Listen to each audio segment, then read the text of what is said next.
I'm hunted by the law. Sheriff, Wake's running. I'm giving chase. Are you seriously telling me that writer just took out my deputies? A thriller I supposedly wrote is coming true. The genre of the story seems to be shifting. It's turning into a horror story. I was told that Alice had been kidnapped, but that was a lie. We don't have his wife. We don't know where she is. Her purported kidnapper was eaten up by the dark presence before it attacked me.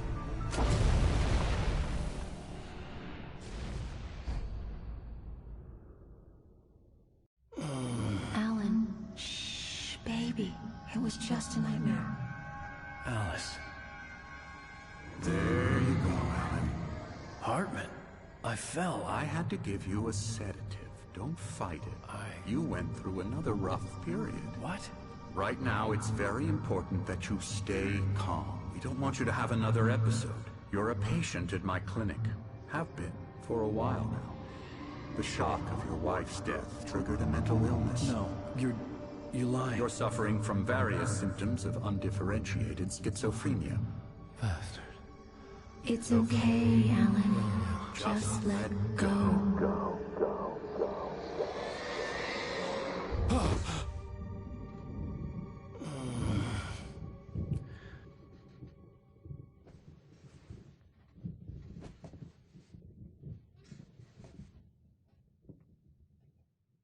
I felt groggy. Whatever Hartman had bumped in me was making me numb. I felt like this was happening to someone else. Someone I was watching on television. I couldn't think. Couldn't focus. The door was locked. I was a prisoner here.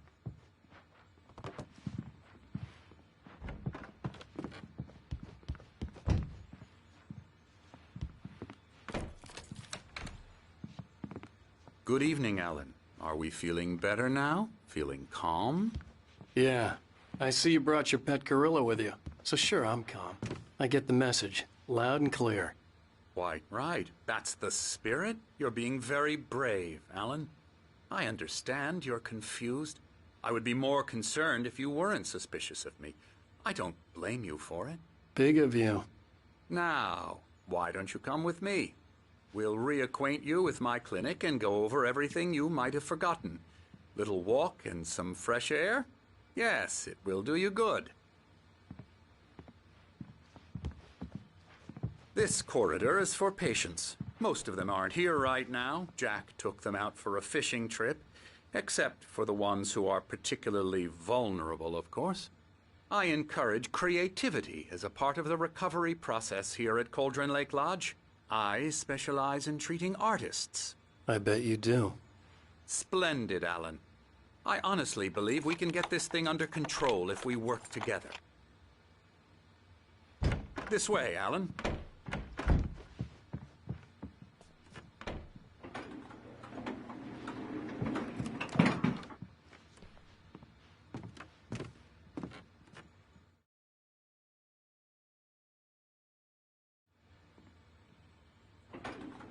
Now, Alan, from past experience with you, I know I need to get right into the heart of the matter as quickly as I can after an episode. So I'm just going to say this. Alice is dead. No. You're in a very vulnerable state until you understand and accept this. Alice drowned, and you couldn't face that. You're suffering from hallucinations, paranoid delusions, unusual thinking, an obsession about light and darkness, a feeling that everything revolves around you, your thoughts and dreams. Your mind has constructed an elaborate fantasy scenario in which your writings are affecting reality. She has been kidnapped and supernatural forces of darkness are trying to stop you. We go this way, Alan. I wasn't ready for another shot, so I went along with it. He had to be lying. But under the influence of the drug he had given me, I had to fight not to believe his words. It's all in your head. You've been making it up. Apart from the tragic accident with your wife, no one has been killed. Your delusions are just a manifestation of your subconscious mind trying to protect you from the too painful truth. Unless we fight the fantasy, it will return. I know the instinct is to resist me, but think about it. Doesn't this make far more sense than the insane supernatural conspiracy you have concocted in your mind? You're a skeptic by nature, Alan. We both know this. Everything can be explained logically.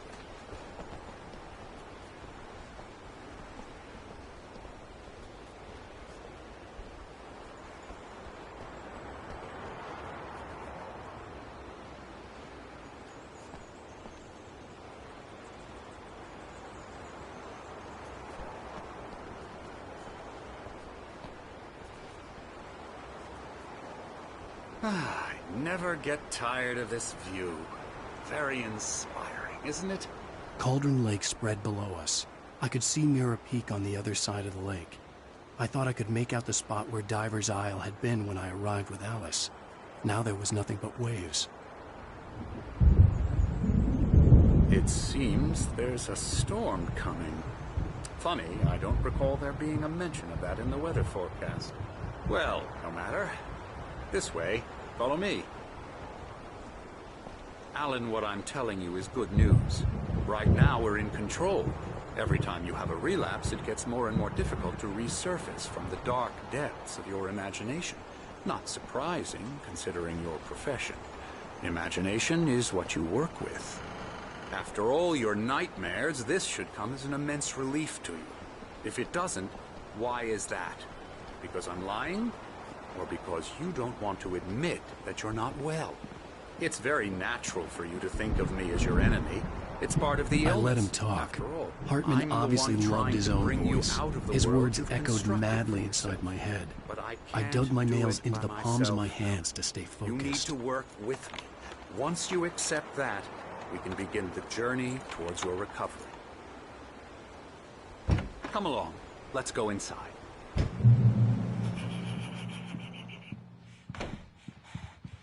Now, here's the entrance to the office wing. That's for staff only. You were impressed by my trophies when you first arrived here. I do love to hunt. The great outdoors, man versus nature. It's wonderful stuff. Pretty damn wonderful, yeah. Scary, scary, scary.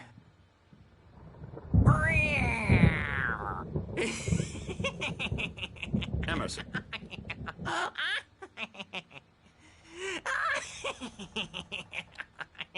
I'm a real bad dream, mister. You should be afraid of me. Don't want to run into me in the night, that's for sure. Please, Emerson. Mr. Wake is confused enough as it is. Yeah, you'd like me to go away so you won't be scared. But you can't just decide what kind of dream you have or when you have it. Emerson. Okay. Sorry. Boo. That's Emerson. We're actually making some progress with him, I'm happy to say. He works on Elbow video strike. games. Ooh, yeah. It's trash, of course, but it does Get him involve to some the head. small creative effort, which makes him receptive to my therapeutic methods. No kidding.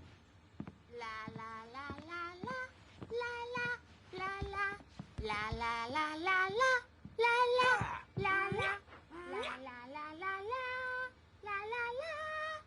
Now, you might have noticed the typewriter in your room. You've been writing as a part of the therapy. As soon as you feel up to it, you should continue.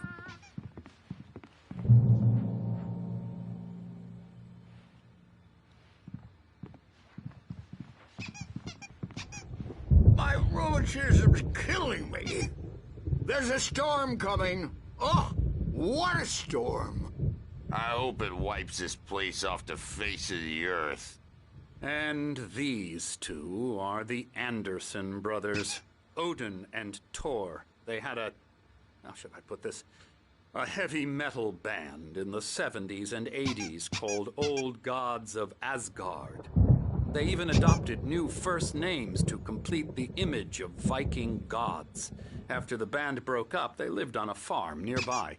They are, well, in advanced stages of dementia. They're well cared for, TLC and all that. There's nothing more that can be done. I'm afraid that the rock and roll lifestyle has left its mark. Oh, that won't do. I'm so sorry to cut this short for now, Alan. The power has been acting up. I'd better go check on it. We'll continue this soon. Meanwhile, when you feel up to it, return to your room and try to write. It really is for the best. Don't you think? I'd like to bash his head in with a hammer. Oh, he'd love to fish out our secrets, but he has no clue. He's not crazy enough. Not crazy like us, Sonny. Yeah! Being crazy's a requirement, Sonny. Who else could understand the world when it's like this? It takes crazy to know crazy. That's the sanest thing I've heard in a while. Zane! You're all right, Tom. Hey, we like him, don't we, bro? He's got to go to the farm. The Anderson Farm. Valhalla! We wrote it all down, lest we forget. A crash course. All you need to know to get your head right. You need to find the message. Here, Sonny, here's something for you. Gave me a rash, but I kept it safe from these bastards.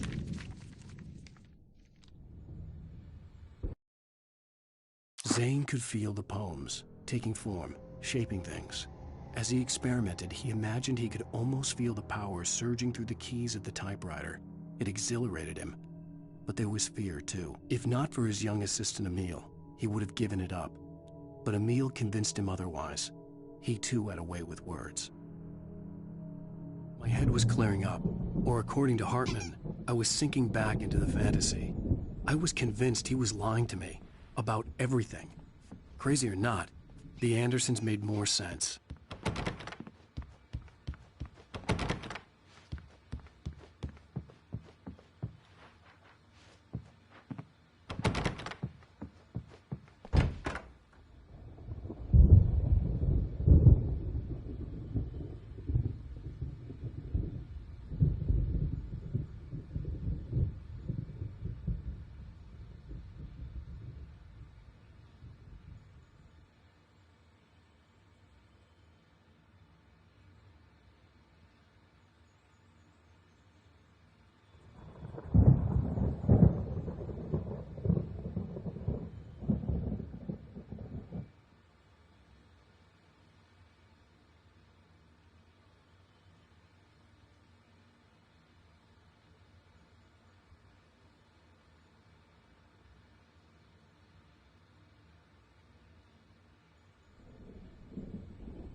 Hey, Wake, why don't you humor Dr. Hartman and give the writing a shot, huh?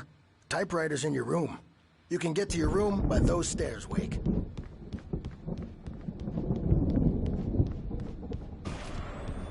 Something's wrong. I'm not myself. It's hard to think. There's a shadow inside my head. I can only focus on writing. Everything else is a blur. I'm trapped in this cabin. Have been for days, but it's always dark outside. My editor is real. I saw her again. She's not human. It's not human. A dark presence is... Hartman had mentioned that the power had been acting up. Maybe that was the reason for the generator and the work light on the balcony. The generator hadn't been activated. and there was no key. I think I've made a horrible mistake. I don't think I'm any closer to saving Alice. It's been lying to me, using me to get the story it wants, and the story will come true.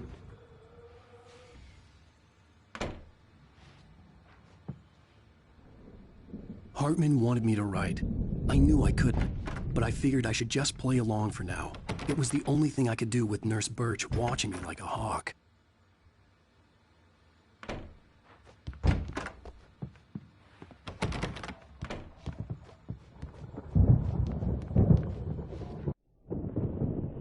The white glare of the blank page in front of me hurt my eyes. My hands began to shake uncontrollably.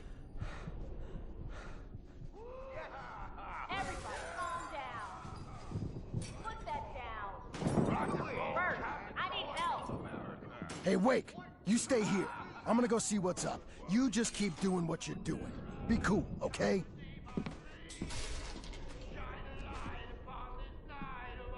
I didn't know what the chaos was all about, but it could be my only chance of getting out of here.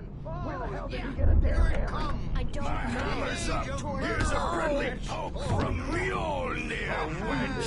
Oh, afraid of the crazy brothers, are ya? Not so weak now, are we? Well, things are unraveling fast, aren't they?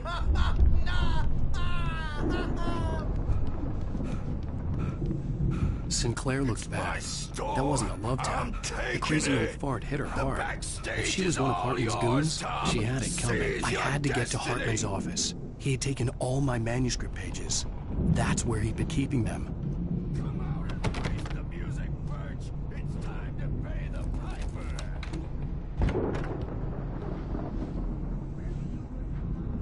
Let me out of here! Hartman, do you hear me? The markings on the tape said they were recordings Mrs. Hartman Wade, had made at the Can you sessions tell with his me about patients. Alan's problem? I saw Alice's name on one of them. For a moment, I couldn't breathe right. Parties, he's so angry all the time. He's getting violent. Do you mean with you? No, not with me. No, never.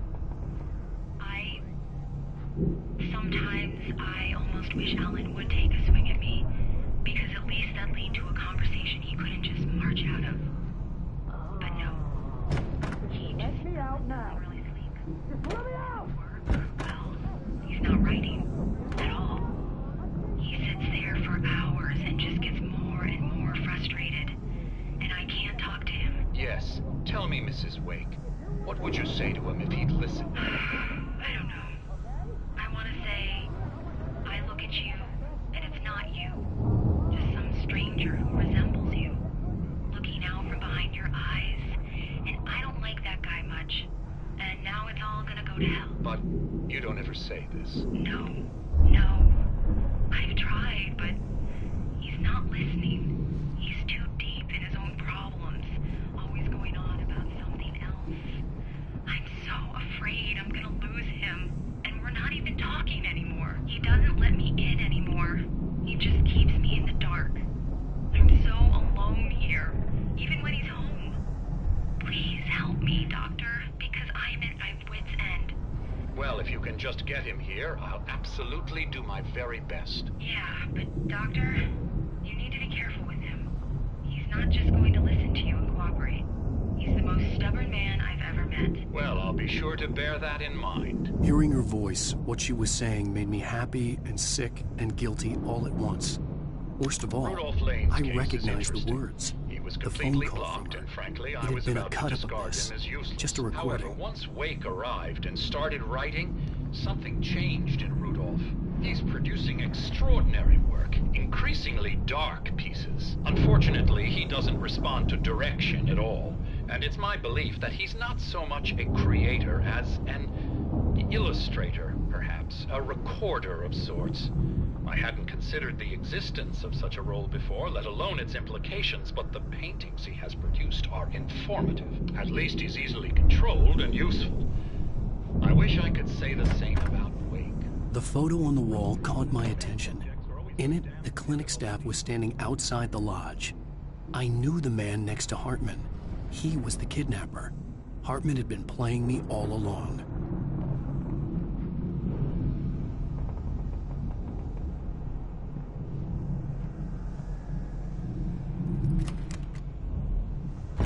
Barry? Ow! About time! Barry! Man, am I glad to see you. We need to get to Hartman's office. It's right next door. You okay? Yeah. I mean, no!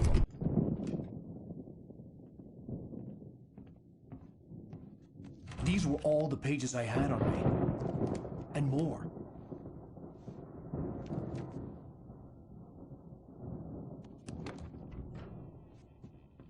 Alan, please. You're sliding back into the... Tell me one more lie and I'll shoot you in the face. Ah, well, it was worth a shot. Really, Wake, come on.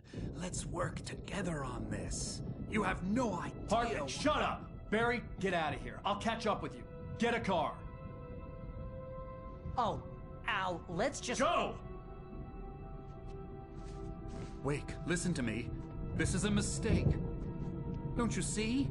Together we can create something absolutely wonderful. With your ability and mine.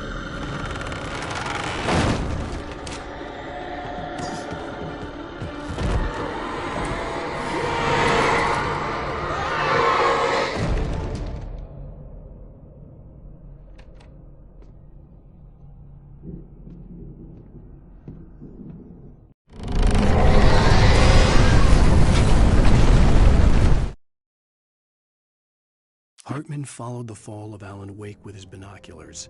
When the rider hit the water, he ordered Jack to take the boat to him. The spot was easy to see in the dark, even with all the extra lights in the boat. The flare floated and kept burning even in the water. Jack turned the radio louder as the engine sputtered. The music was rough and clanking, something the Anderson brothers would no doubt have enjoyed. But Hartman chose to ignore it. Wake was finally within his reach.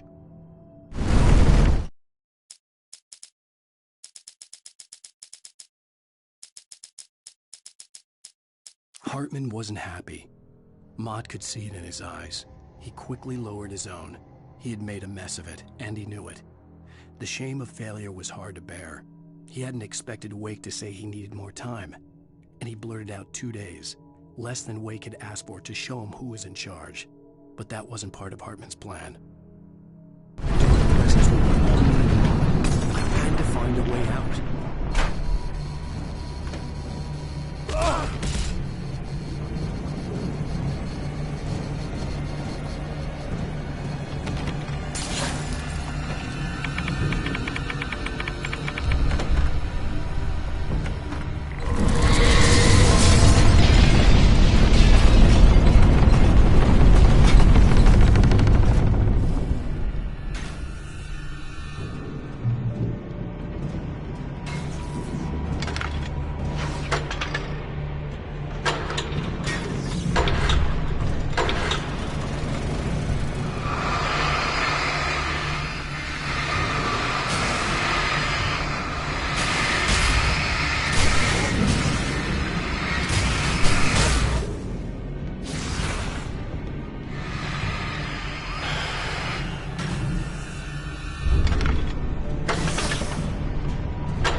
Hartman knew he was no creator. He had no ambitions on that front. And he certainly didn't want to end up like every artist he had worked with here, damaged in ways that were hard to describe, or worse. It was enough for Hartman to maintain creative control and provide direction, to be a producer. That was what most of these people were in need of anyway. Of course, suitable subjects were few and far in between.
But the gate's locked. You're gonna have to go through the hedge maze over there. Barry, I don't have a light. Take this, Al. Oh, God! Look at the house, Al! Look out!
Hartman hurried down the corridor. He had disliked leaving Wake when he was surely at his most susceptible to therapy.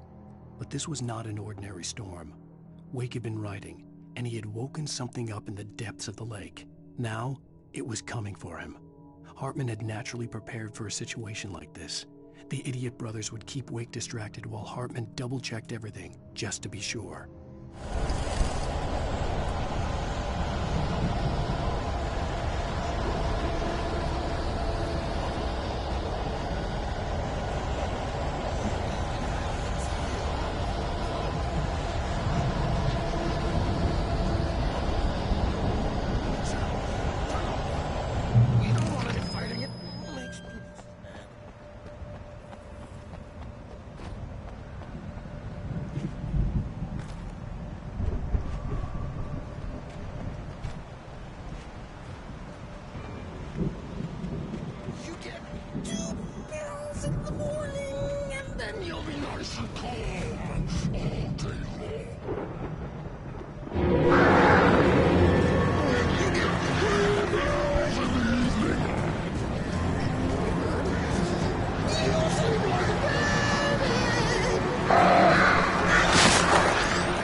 Mott knew that Wake was smarter than him.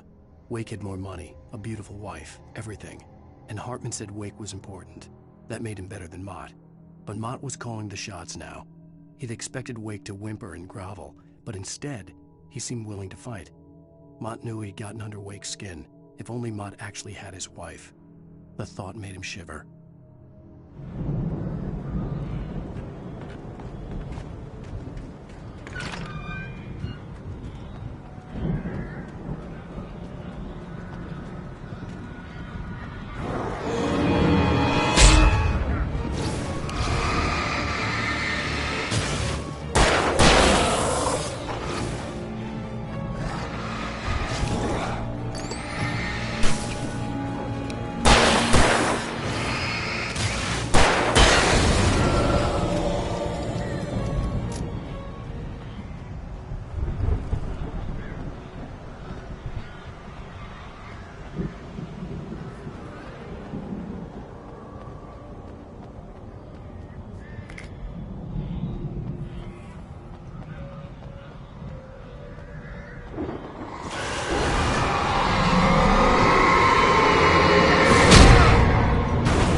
For the moment, Barry was just glad he had survived the fall.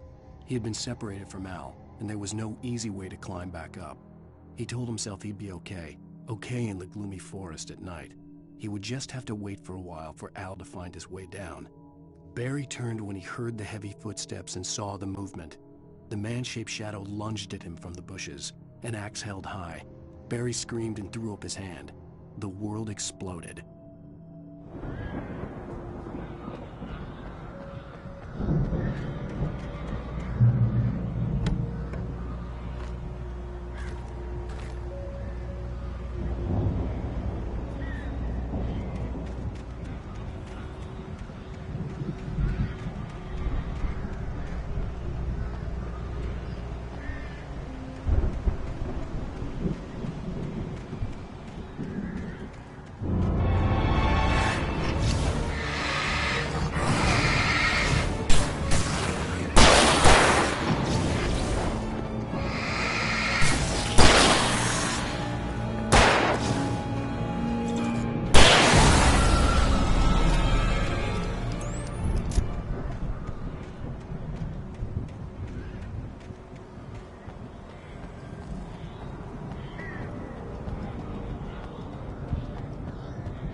Hartman watched as Wake's features slackened.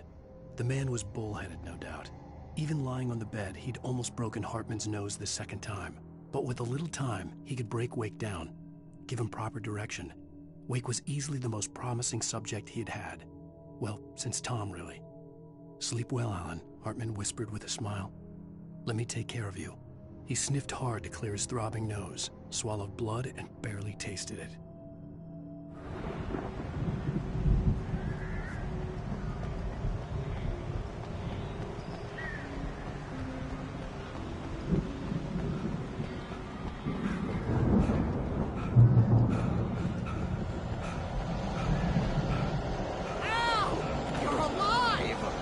Let's get out of here. Can you open this gate? Maybe. Barry! Well, I slammed it shut when the nasty showed up, and the key, it's kind of loose in the lock, so, Barry! I'll find it, don't worry about it!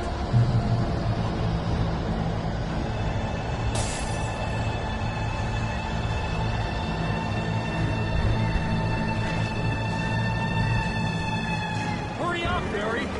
I'm on it! I'm on it!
Tell me we're headed for the nearest "You're now leaving Bright Falls. Come back soon" sign. We're going to the Anderson farm. I knew you were gonna say something like that. You know what? You owe me big time for this. When this is through, if we make it, I don't care what anybody says, I'm done with darkness. You're gonna buy me a tanning bed as a gift, and I'm gonna live in it.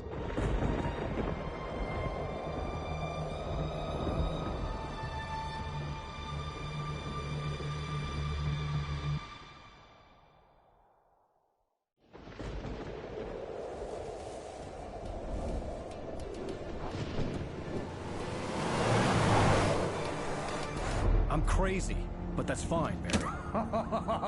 Oh, you got that right, Al. You're barking mad. You are by far the craziest... But maybe that's inevitable when you deal with crazy stuff like this. It helps. This is happening, Barry. Alice, they never had Alice. She's trapped in the darkness at the bottom of the lake, but she's not dead. Al, how can you know that? I know, Barry. I can... Al, No, listen. I can bring her back. I can find her. There's something special about this place. The lake, it does something to the works of art created here. It makes them come true. But there's a catch. The dark presence, whatever that thing is, twists it to its own ends. That's why all of this is happening. It's using my manuscript to take over everything. Al, I believe you. It happened to Thomas Zane before, it happened to the Andersons. I believe you. Crazy or not, you're not delusional. Weird shit's going down. That's a fact. I'm on board, man. I'm with you. The Andersons knew about it, but they were too far gone to tell me with all the drugs they were on. But they wrote it down. There's a message somewhere at their farm, Barry. We just need to find it. Look out!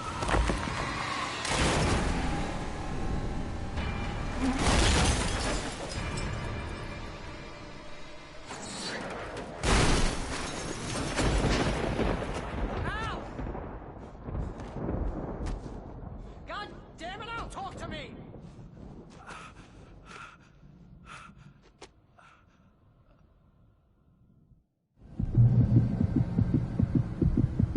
I had lost my gun in the crash. Barry was nowhere to be seen. Barry! Barry! Oh, man, you're okay! Jeez, it's good to hear your voice! I was trying to get out of the car, but the ground gave way. Man, what a drop! Don't worry, your cutout is fine. Forget that! Are you okay? I hit some bushes, didn't get a scratch. There's no way you can climb down, though. It's like a sheer wall. Al! There's something moving down here! Barry, it's a take-it! Use a flare, Barry! Yeah! Barry, are you alright? I'm good, Al! I'm great! Guess you never mess with anyone from New York City around to the farm, Al! I'll be waiting! Barry, just wait for me, okay? Al! I'm not staying here! It's suicide! I'm going to the farm! I'm gonna go ahead and secure the area! You can catch up! Don't worry about it! I'm on the case! Now he's Rambo. This would turn into a disaster if I didn't catch up with Barry.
When he stopped the car at the Anderson farm, Walter felt relieved. Oblivion was close at hand. The brothers wouldn't miss a jar of moonshine or two in the booby hatch. But then he saw the man on the porch, and he knew who it was. Driving for his life and knowing it was useless, he didn't realize he was crying until he couldn't see the road for the tears.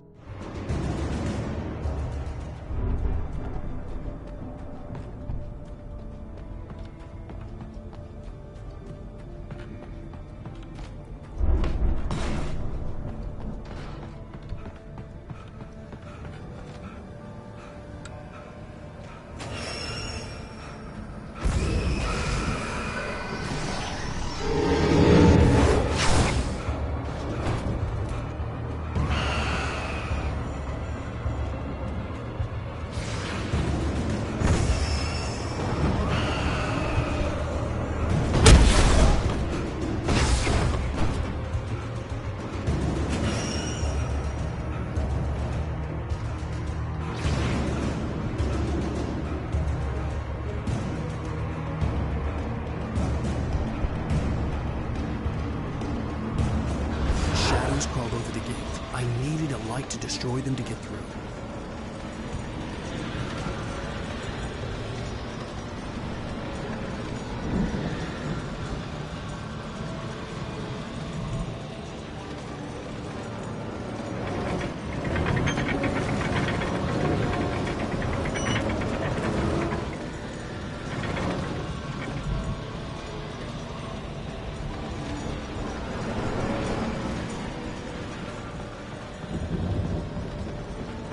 I hoped there'd still be a working generator somewhere around here to power up the old lights by the gate.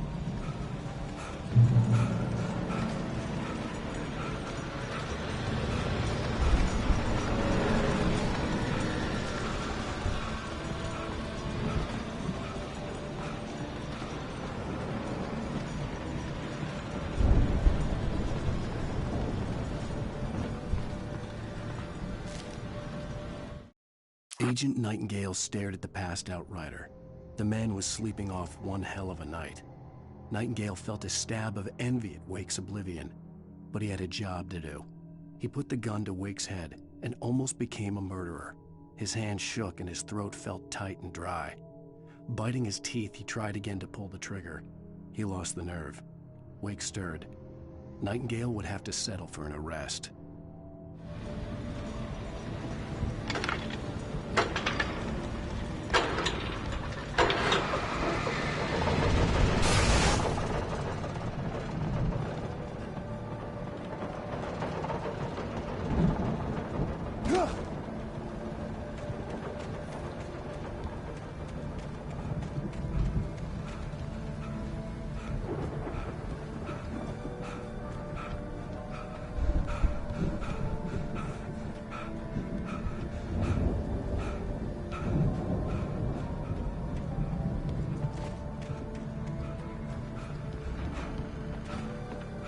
I could sense the movement in the woods ahead.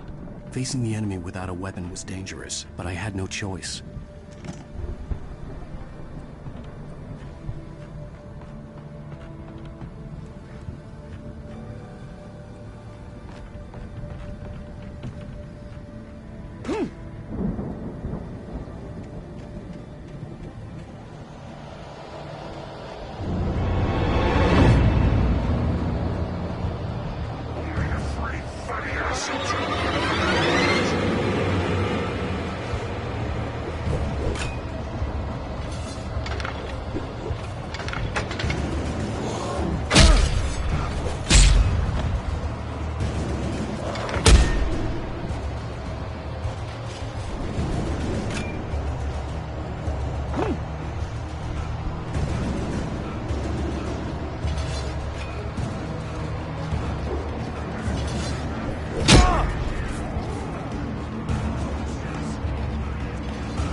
Was driving away from the farm, headed in the same general direction as I was.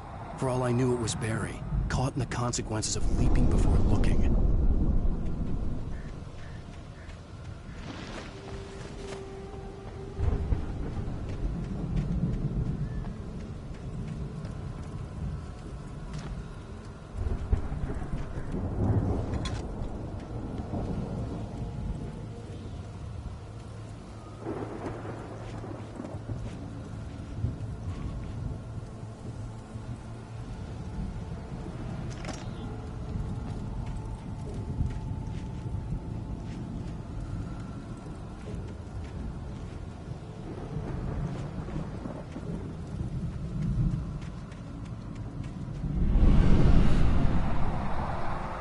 The car was heading for the cabin up ahead.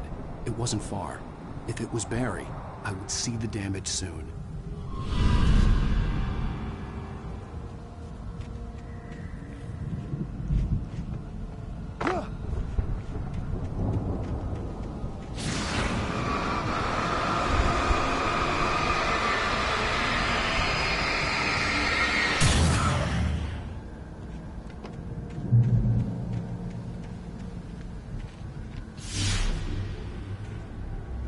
trying to deliver each page to the right time and place.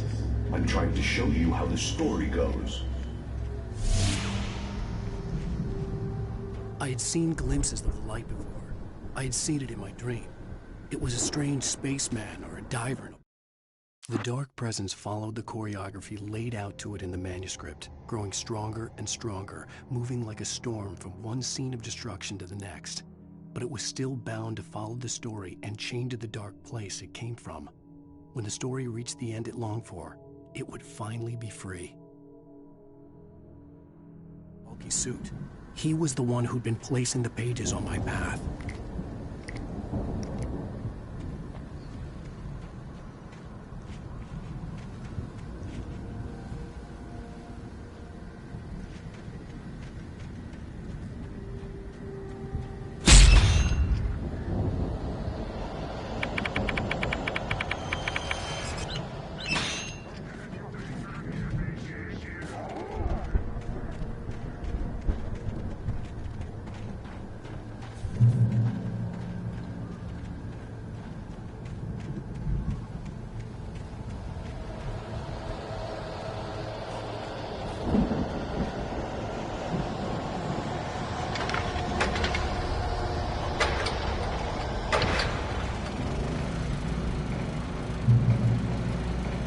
Someone had left a gun behind. Now I had a fighting chance of reaching the farm. The storm raged on as the Anderson brothers walked unsteadily away from the clinic with the other patients in tow, knowing that this time they wouldn't return. The darkness around them seethed with horrors, but Tor and Odin were unafraid. Their eyes glinted with guile. They knew every secret path, and there was blood on their hands. They had fought these shades before.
could see the car, but there was no sight of the driver.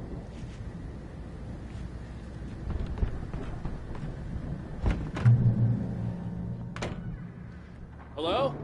Anybody here? Barry!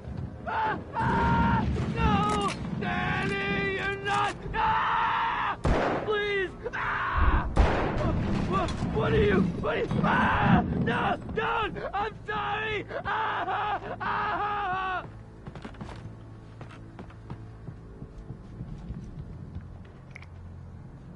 The front door was locked.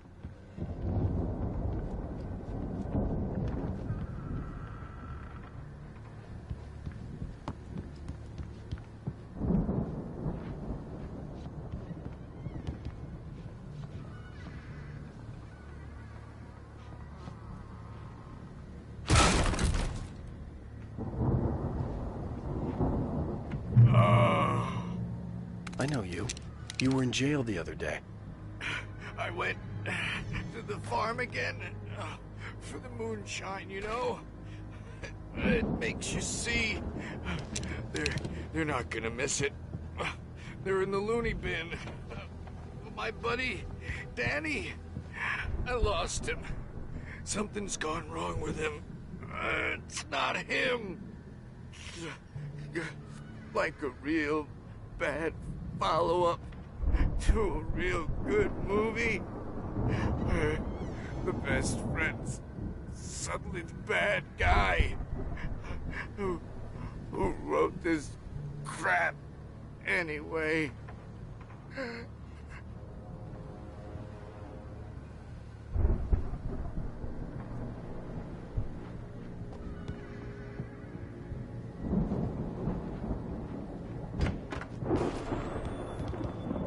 I've run through every possible course in my head. If I continue like the Dark Presence wants me to, the story I'm writing won't save Alice.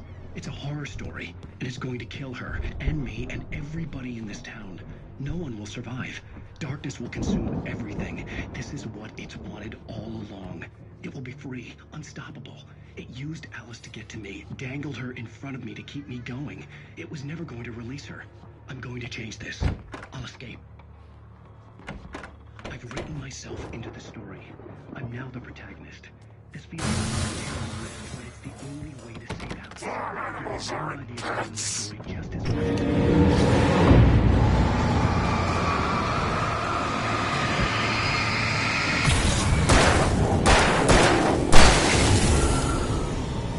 Let me guess. Danny, huh? I'll write my own escape into the story next. I need help. Zane's going to be the one who'll help me. I'll make it happen. The farm was still a good distance away. I'd need a car to get there fast. If Barry wasn't up here, he was probably in trouble down at the farm. For a moment, I felt bad for doubting him. After all, I'd made it this far myself. But Barry was Barry.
I'd known the brothers used to be some kind of rock stars, but it hadn't really sunk in until I saw the stage.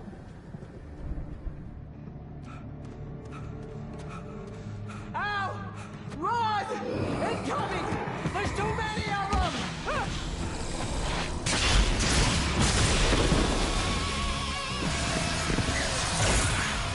God damn!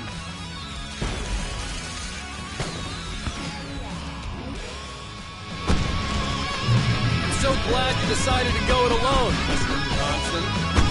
Shut up and shoot! Ow! We have to fight them off! I can set off more of the fireworks from here and help you out! Hey, Al! Did you notice there's a lot of ammo and stuff around? This place is stocked! Al, hold on! I'm trying to get the stage lights on!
Bright Falls, rock and roll capital of America.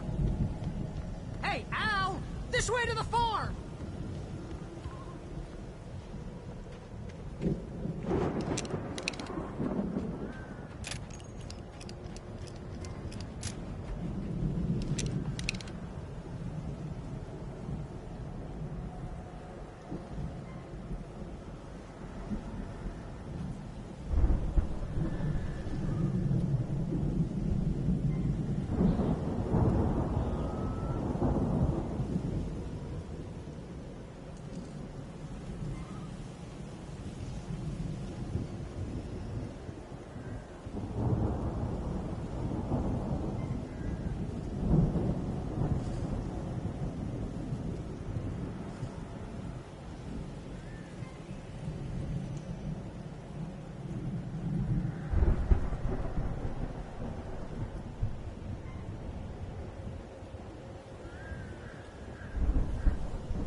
See, bestseller, no reason to worry. Your cutout's good as new, right where I left it. I'll come back for it once we have the place secured. Yeah, that's been my biggest worry all this time.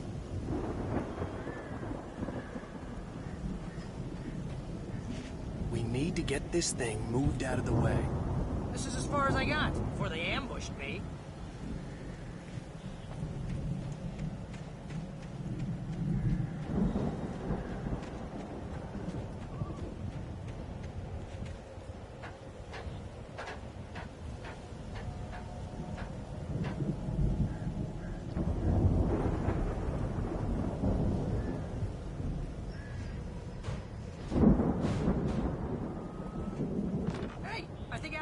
Here has something to say.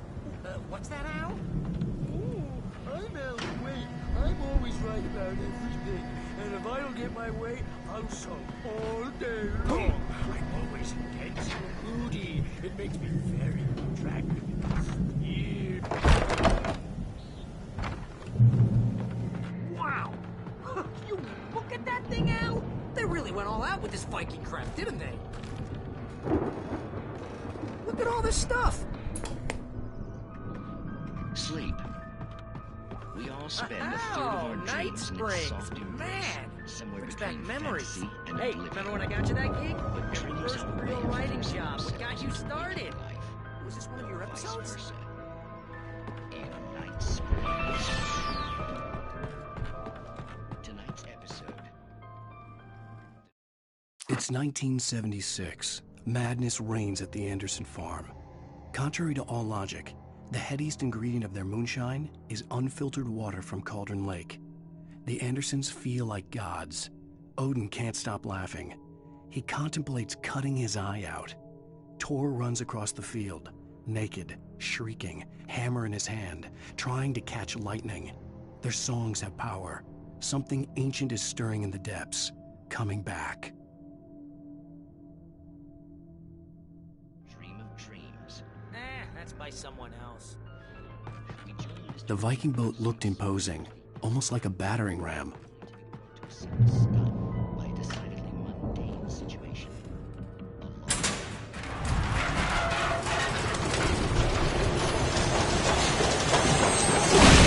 Oh! Good going, Al!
Precisely.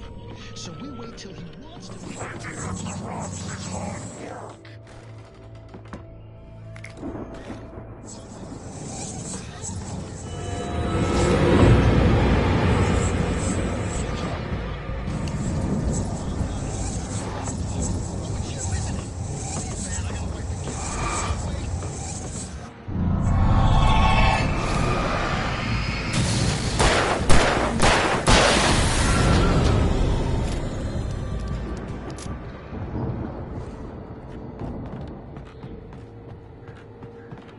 I think we can make it through here, Al!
Those geezers had quite a production going on.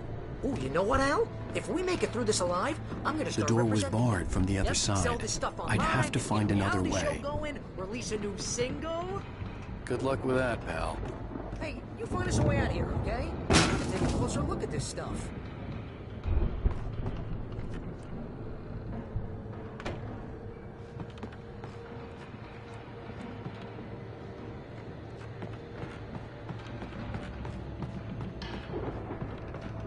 Be careful, Al!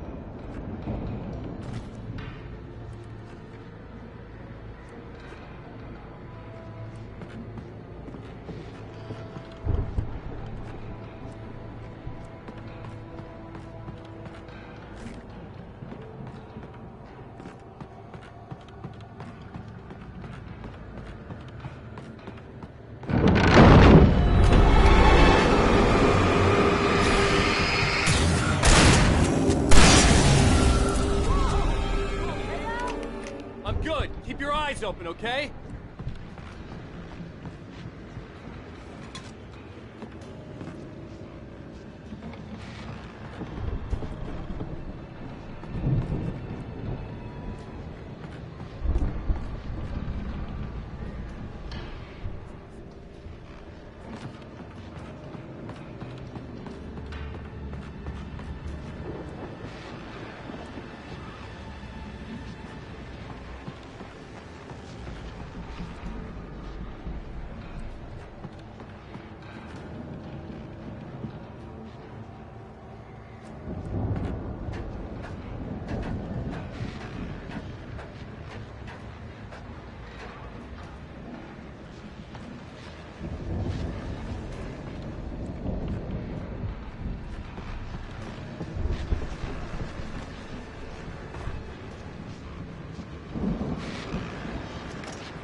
As you regular listeners know, I tend to work through the night, but I'm not the only one. Deputies Mulligan and Thornton are taking a couple of moments off their busy schedule to join me here in the studio. Boys, how busy are you now? Deerfest is almost here, isn't it? I bet that keeps you in business. Pretty busy, yeah. We've been real busy working on this stuff. Which concerns an ongoing investigation. Can't talk about it. Can't say anything. Just say we got, other clients to fraud. I could see the building that had to be the Andersons' home on the other side of the field. It wasn't far now. I wasn't worried about trusting the ramblings of two burned-out geriatric wrecks. They had the goods.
Al?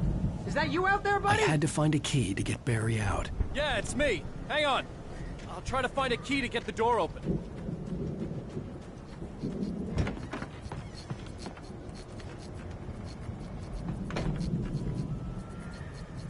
Hey, what's the holdup? Come on, this place is all dusty. You know I got my allergies.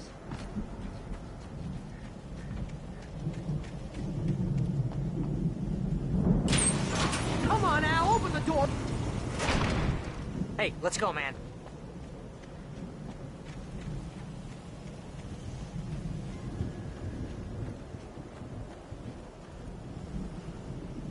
I think we're gonna have to work together to open this gate, Al. Ah! Hey, I think that's the farm on the other side of the field. We're almost there. This farm is a crazy place for crazy people. We should feel right at home then.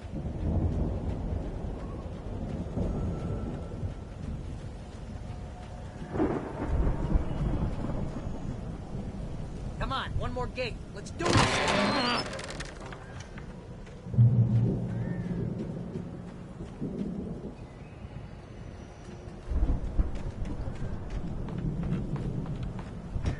The lights are out. I guess we better check the fuse box.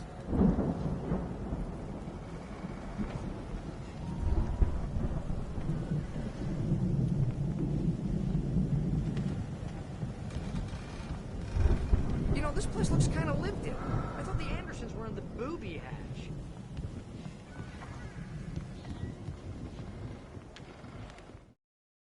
Again, Alice's screams rang in the stillness of the night. I saw myself run toward the cabin, flashlight in my hand. I followed my past self. I was an out-of-body observer, a time traveler in a crazy drunken dream. This was the beginning. The night Alice had disappeared. The mystery of what had happened during the missing week was about to reveal itself.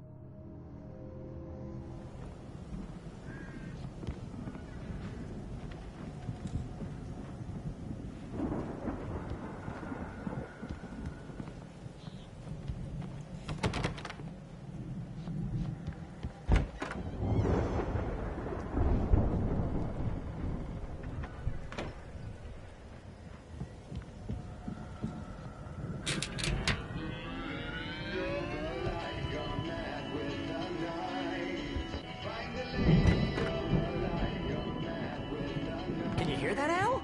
Music? Of course, we need to find where it's coming from. That's the message the Andersons talking about. That's the whole reason we're here.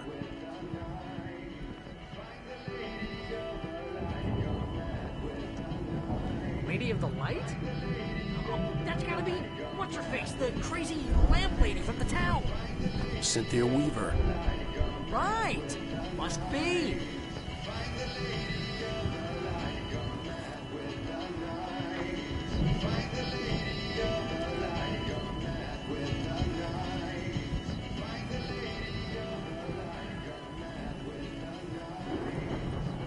The record's probably just a little dusty now. Give it a little thump. I want to hear this song.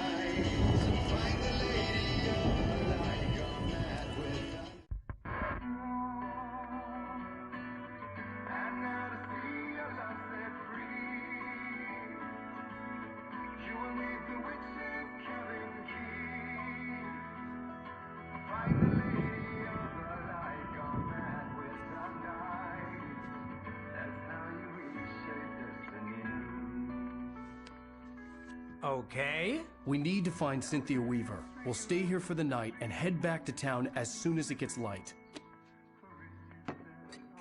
Hey, Al. Lots of hours before dawn. Might as well get some rest. And by rest, I mean drunk. Come on, Barry, this is... Yeah, what the hell?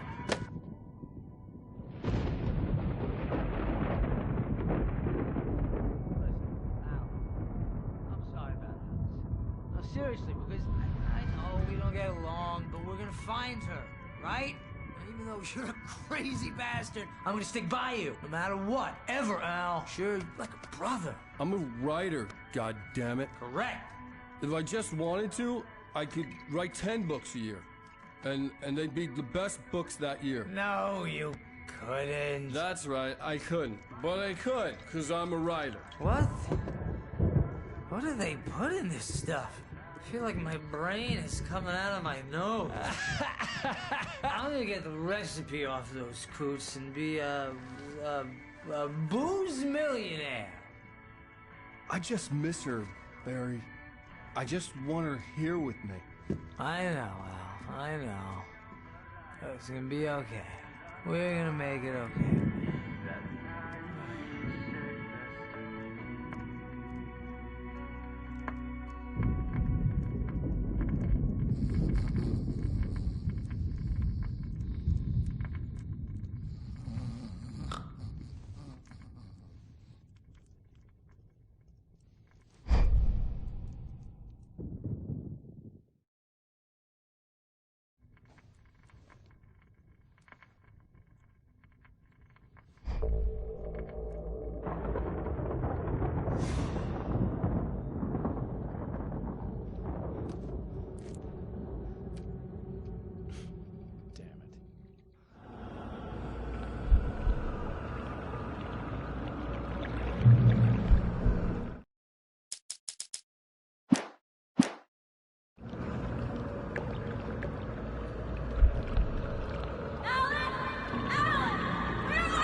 It was a crazy, drunken dream, and yet it was more than that.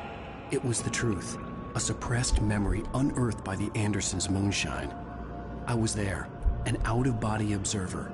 This was the night Alice and I had arrived at Bright Falls, the night Alice had disappeared. I had a chance to find out what had happened. Alice? I remembered Alice? being surprised to see the cabin dark. Alice would have never turned the lights off. I remembered thinking, I caught a glimpse of her form underwater, sinking into the darkness. Diving after her was the last vague memory I had of that night. After that, the next thing I could remember was waking up behind the wheel of the crash car and finding the first pages of the manuscript. Beyond this lost memory, there was nothing. I had to follow the footsteps of my past self to find out what had happened that night. I couldn't find her in all that blackness. I must have thought she drowned.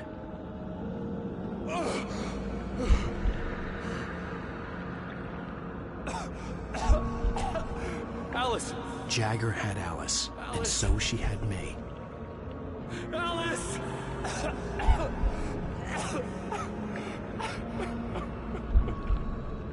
I'd been easy prey. Look at the cabin. Is there someone in the window? Alice? Maybe she didn't drown after all. Maybe she's inside. Alice! Yes. The dark presence had touched me. She had dug her nails into my brain and used me, made me her puppet.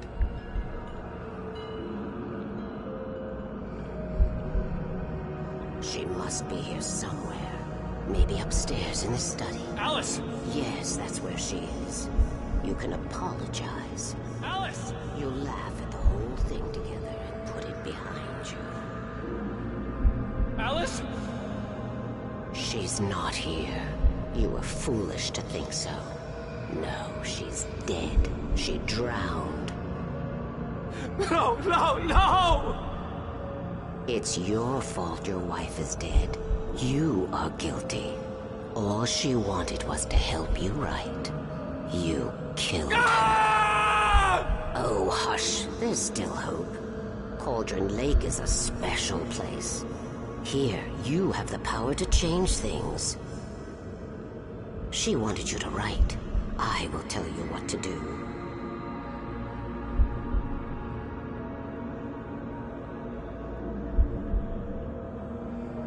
You can write her back. The story will come true, and all will be well again. She had Alice, and the manuscript was the ransom for her.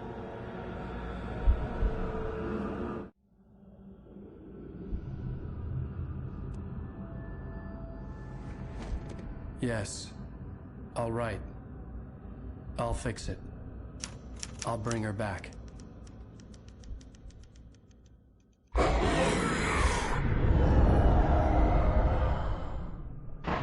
No. I wrote it. I remembered it all now. In the dark, I'd written for days, a week, almost a complete manuscript of a novel entitled Departure. Jagger had been my editor, whispering in my ear, making sure that the unfolding story would make her more and more powerful. I thought I was saving Alice.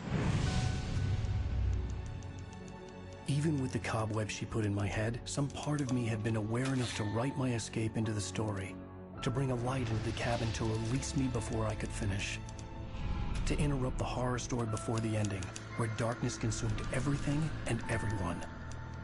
Zane was weak and far away, but I had written him into the story, and his light had been enough to set me free. It isn't here now. I'm here because it was written. I brought the light to set you free. You must hurry. It will know I'm here. It will be back soon. It stole the skin of my Barbara a long time ago. She looks so old.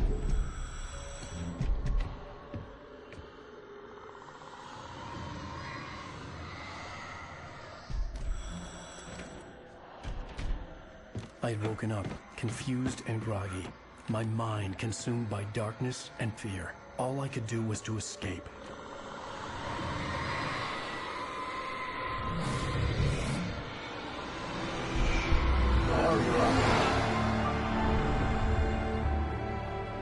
The week spent in the cabin had taken its toll. I was barely conscious, and fading fast. It had to have cost Zane terribly, thrown him even deeper into whatever dark place he now haunted. But he had managed to weaken the dark presence, kept me safe that night.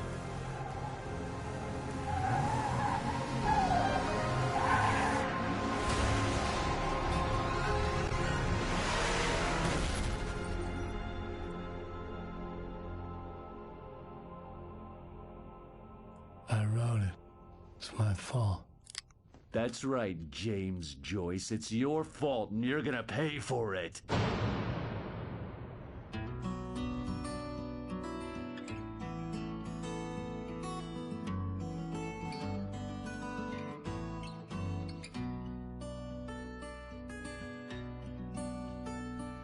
There's an old town road with mystery of Tom the poet and his meaning. Previously on Alan Wake.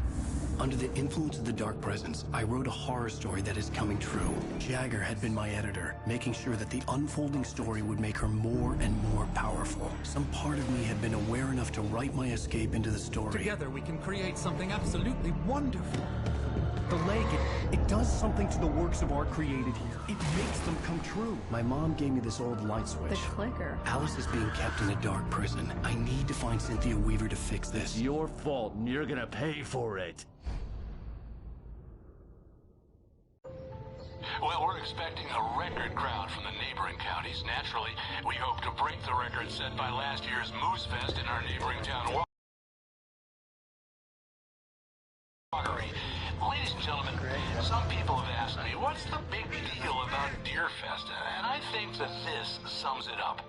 It's about friendship and community. We've got a great party coming up, but let's try to hold it in until tomorrow and get through the night in one piece, all right? I have it.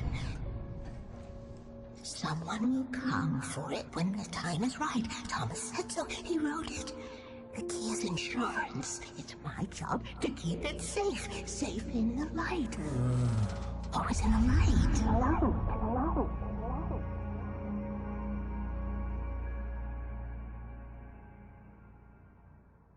All the manuscript pages were gone. The FBI agent had taken them. I think my tongue just took a crap in my mouth. Ugh. Oh, wait, we're in jail now? Al. Al, this is not good. That about sums it up.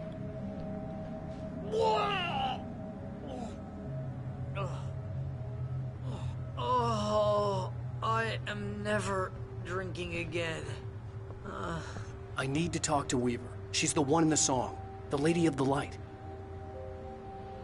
What, the crazy lady? Ugh, whatever you say, Al, but we're stuck here. They're not you gonna... haven't even interviewed Wake. I had some reading to do first, Sheriff, and let me tell you, it was an interesting read. Well, I've got you now, Raymond Chandler. It's all here. All the evidence, including conspiracy to murder a federal agent. There's no way you're walking out of here. You hear me in there, Bret Easton Ellis? Huh? Agent Nightingale, I want to talk to your superior. Well, we all want things, Sheriff. I wanted my... Look, that's not possible right now. Agent Nightingale, I insist.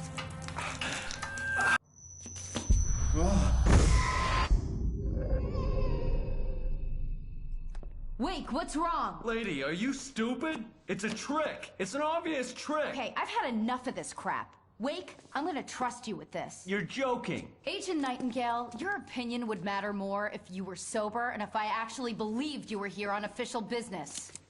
Whoa! Get back in the cell, Stephen King. The only way you're leaving this place is over my dead... Wait a minute. I know this... Oh my God! Light. We need light. It's the only way to fight this thing. In my office. I've got your things there. Follow me. Oh man, we're sitting... Nightingale tried to make sense of the manuscript. It was disjointed and strange. He didn't understand half of it, but it all rang true. Impossibly true. He took out his hip flask when he reached the page that described how he reached the page that made him take out his hip flask. It wasn't the booze that made his mind reel. Ducks with the lights out. Stay cool. Nightingale felt the situation veering out of his control, but the gun at least felt steady in his hands. He was ready to fire, resolved that he would let this happen over his dead body. And yet he hesitated. He had seen this moment before, read it in the page. He was transfixed by the déjà vu and the horror that he was a character in a story someone had written. Then the monstrous presence burst in behind him and dragged him into the night. I can get the emergency power on.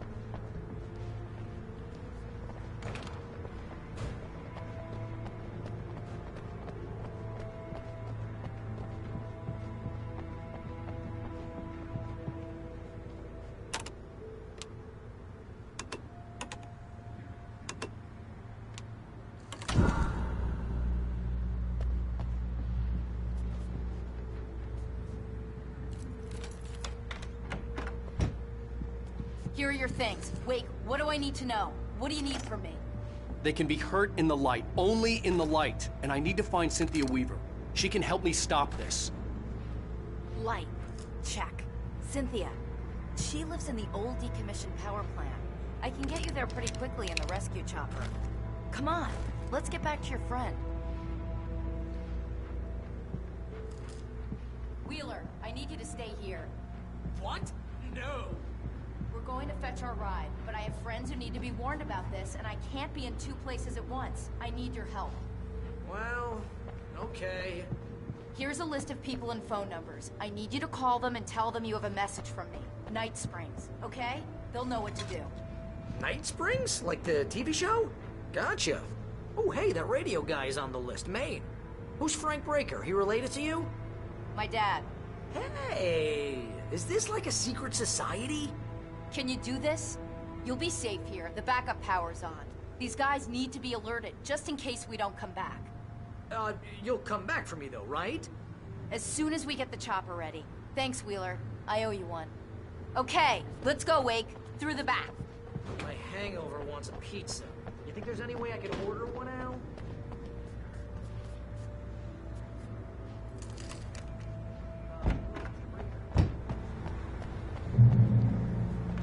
Oh, hell. Whatever took Nightingale must have broken the gate controls. We can't reach the gate's control box from here. We need to get to the other side over the rooftop. I'll go. I'll open the gate for you once I'm across. You stay here in the light and cover me, Sheriff, okay? Are you sure? Okay then, but hurry.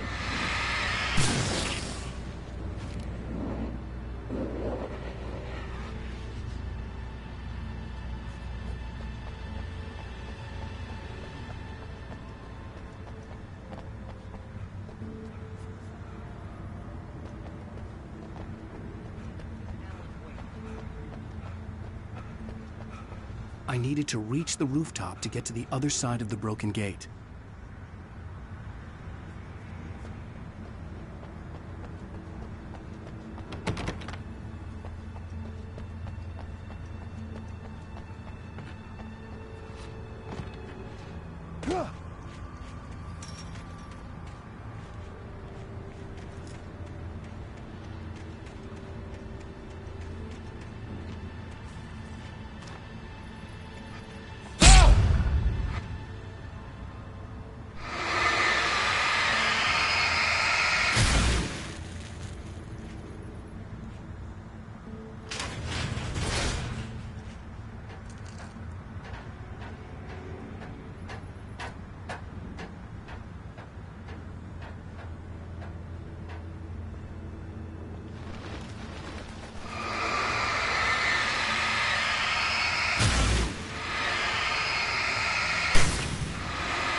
Hey, Sheriff! Your password. Night Springs? What's that all about? It's a stupid joke we have. That Bright Falls is the original inspiration for the TV show. This town can get weird at times. Never this weird, though. You need to bypass the damaged control box. What am I, an electrician? Hold on!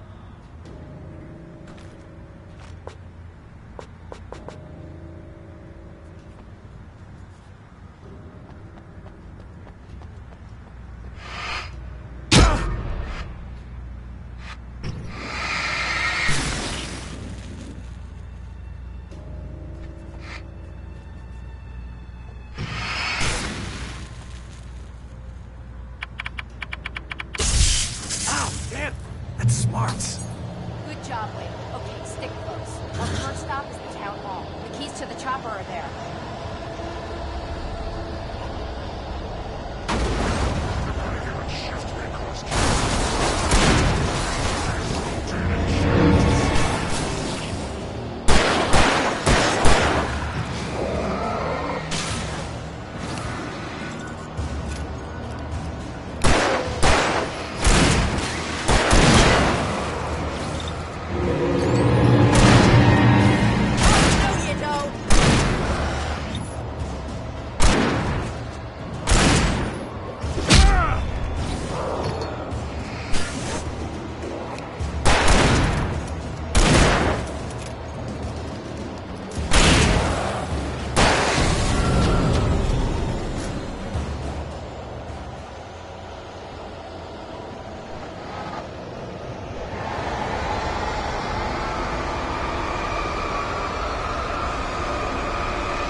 You have the right. Stand these rights.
Over here! There's light!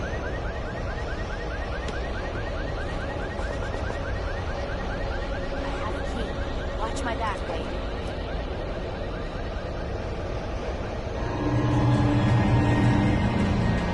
It's an ambush.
Let's go, Wake.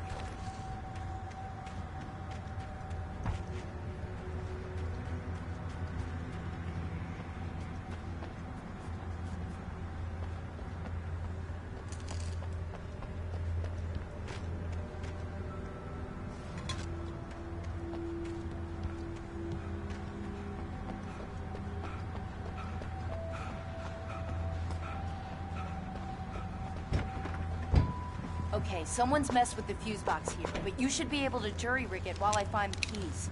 I already got electrocuted once today. How about I look for the keys and you get burned for a change? Fine. They should be in the clerk's office on the other side of the building, near the main entrance. Gotcha.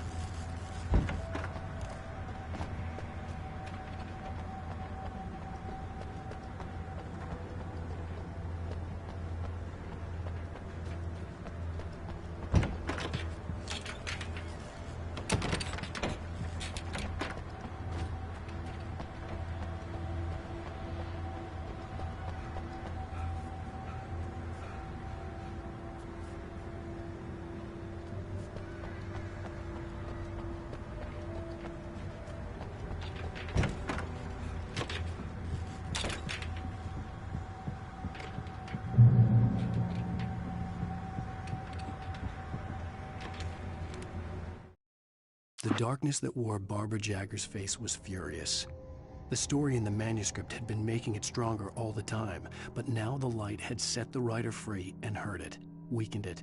It was only a matter of days before the dark presence would be strong again, but meanwhile, it would be difficult to recapture the writer.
The message was from Barry. He was getting worried at the station. He wanted us to hurry.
Okay, Sheriff, I got the keys.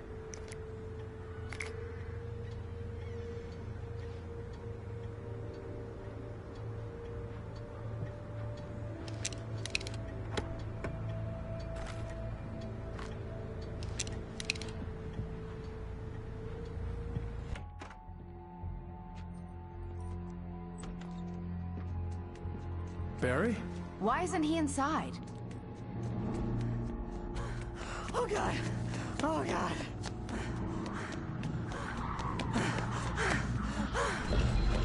Barry! Look out! Barry, move! Ah! He made it inside, Wake. He's okay. The storefront's blocked. Come on, Wake. Let's go around. We can meet him in the back.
We can make it through the bookstore. Wheeler should be waiting for us in the backyard. Keep the hell down or I'll call the sheriff. Oh, hi, Doc. I've got it. Don't worry about it. Sarah, about time somebody showed up. All the shooting in the air is idiotic. One of these days they'll kill somebody. And over Deerfest. I know. Go back to bed. He's got a point, Wake. Look, this town can't take this. It's me they want. The sooner I get out of here, the sooner you can all get back to life as usual. I hope you're right. Come on, let me get this door open. Wait, you got the keys to the bookstore? Perks of being the sheriff. A girl needs to get around.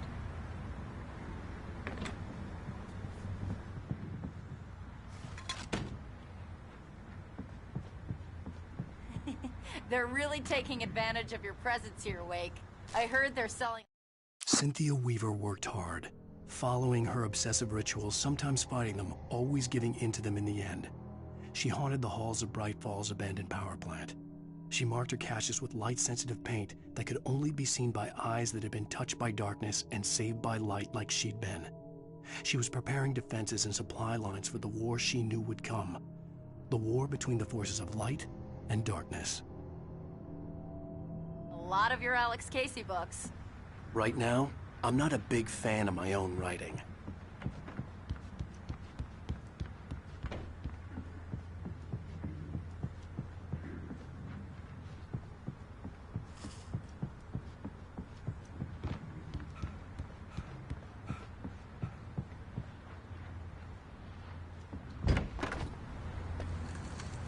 I don't see Barry. Look, wait, maybe that's him. That's the way to the chopper.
I'm gonna give Pastor Howard a piece of my mind about this lock. I told him to get it fixed. Here they come. Let's take a break.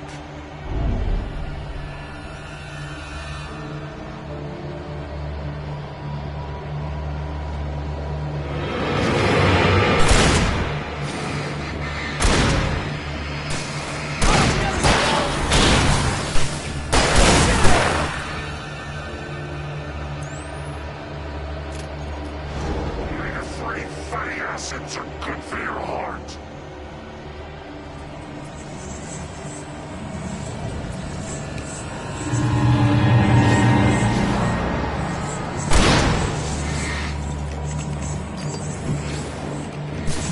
Keep them off me! Cut them off!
I'm gonna give Pastor Howard a piece of my mind about this lock. Ugh, I told him to get it fixed.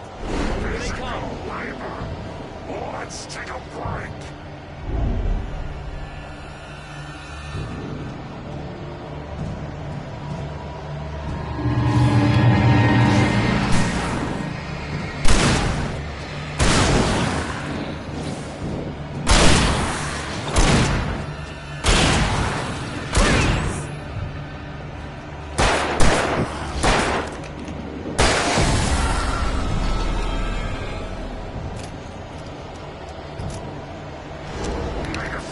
Fatty acids are good for your heart.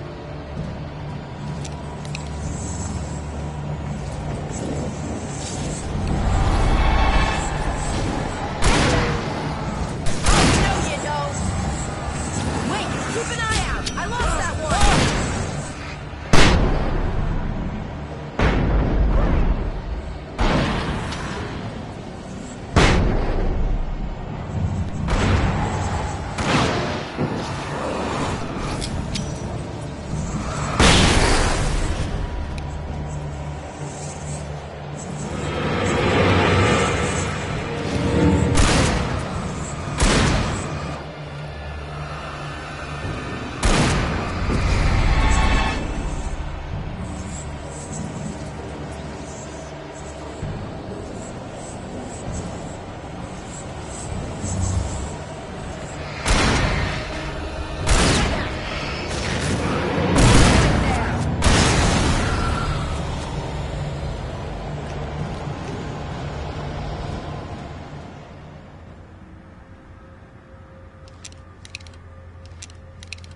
Okay, it's open. Let's go, Wake.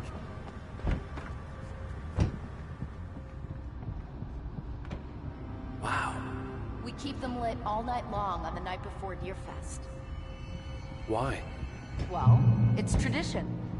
We're almost there. We'll have to go through the basement to get to the parking lot. Yeah, there's no way going through the crypt will turn out to be a bad idea.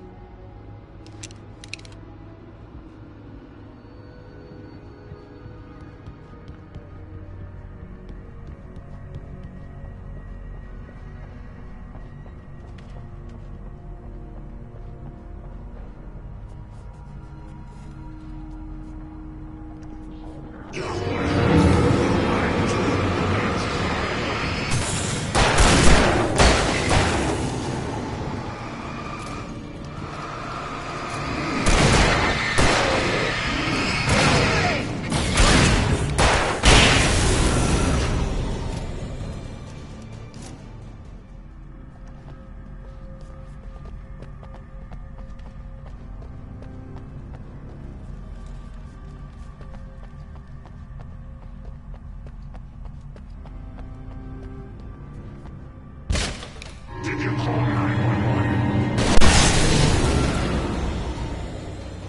Guess that one saw the light, huh? You didn't like that one? A tough audience. Well, I got plenty more. What are the Christmas lights for? Protection, man! Like garlic against vampires? Vampires. The helicopter's just across the parking lot and up the hill. Come on!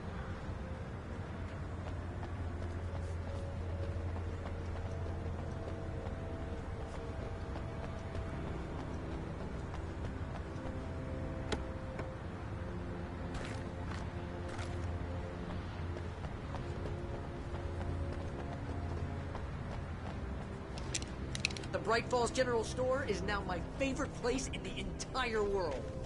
See this headlamp? It's like a superpower. I can just look at one of those things and they die. It's my flaming eye of Mordor. I wish I didn't say that. Yeah. Hey, I want a headlamp. Last one. Bastard. Alice had screamed until she had no voice left to scream. Around her, the darkness was alive. It was cold and wet and malevolent and without end. She was a prisoner, trapped in the dark place. The terror would have burned her mind out, but one thing made her hang on. She could sense Alan in the dark. She could hear him. She could see the words he was writing as flickering shadows. He sensed her too. He was trying to work his way to her.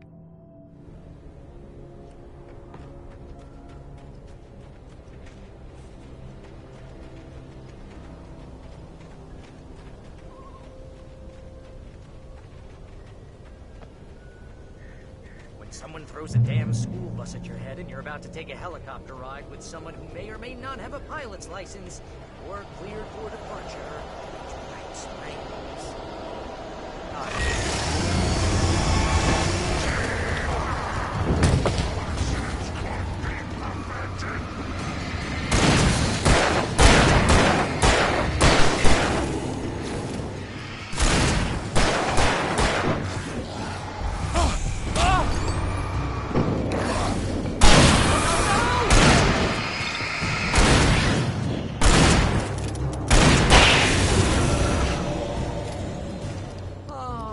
Get used to this.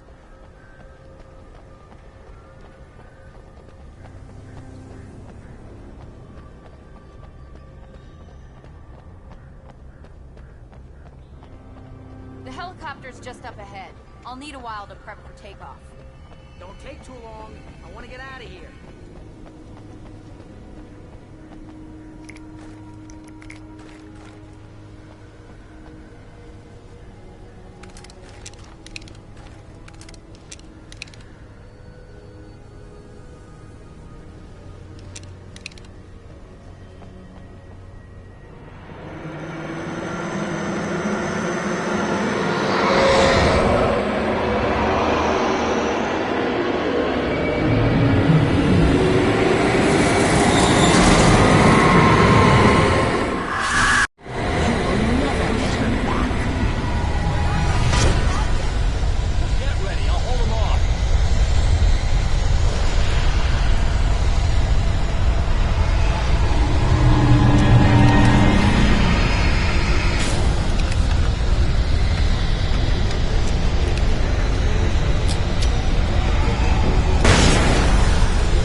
Sheriff, you're taking a big chance on a local crazy lady, Al.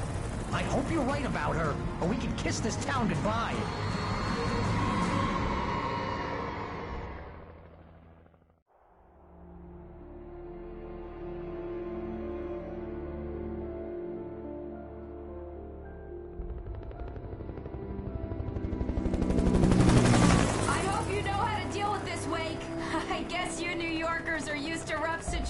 Like this. Right. The city's a war zone. King Kong, mutant alligators, and Alex Casey shoots the place up every weekend. Look, I never even carried a gun until a couple of days ago. Well, my dad used to be a cop there. Tells some pretty wild stories. Stuff like this? No, just normal bad stuff. Kind of like your books, Wake. I used to tease Dad that he was just like Alex Casey. You've read me. Oh, sure. You're a pretty good writer. A little heavy on the metaphors, maybe. Nobody's ever said that before. We're coming up on the power plant. See the lit building over there? And that's the dam further up the river. I can't land here. I'll take her down the road across the river. Just get me there, Sheriff.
I had to do something about the chain for the door to open.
had to do something about the chain for the door to open.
I had to do something about the chain for the door to open.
And here's a new song from a band that they always remind me of.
power plant glowed in the night.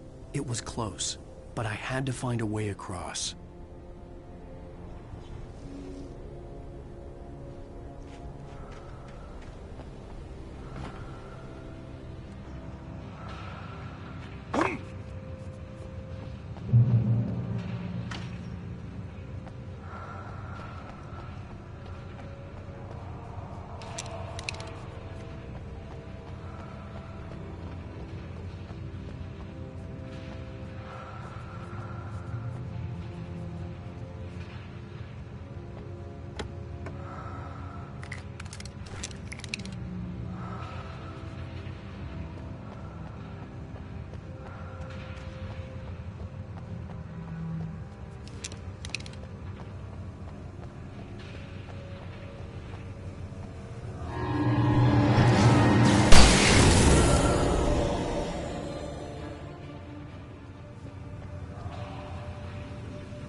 Making her way through the water pipe alone, Cynthia was angry at the writer.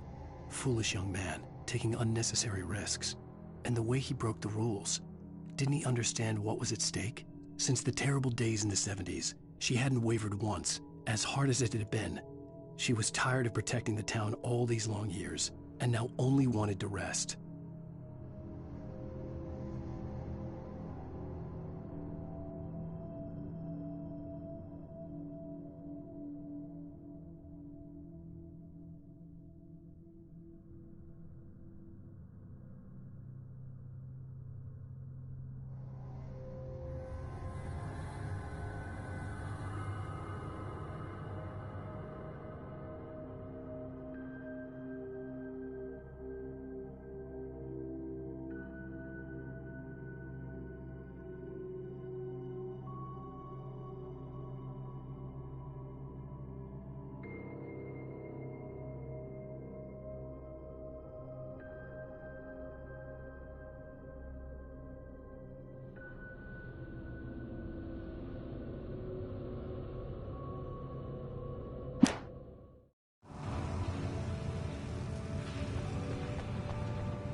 The story I had written in the cabin had come true.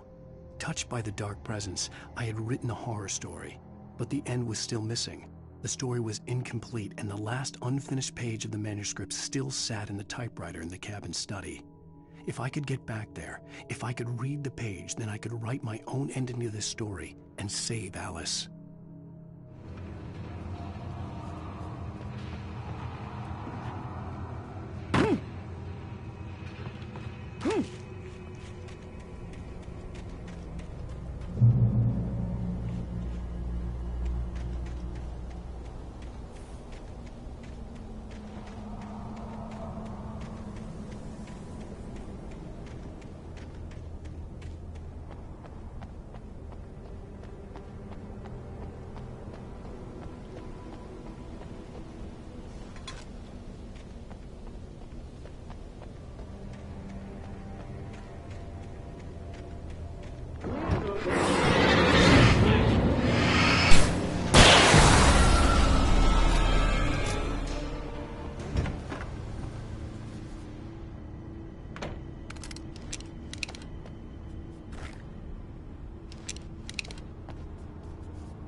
Keep going! I'll give you support!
I recognized the logo on the power plant sign.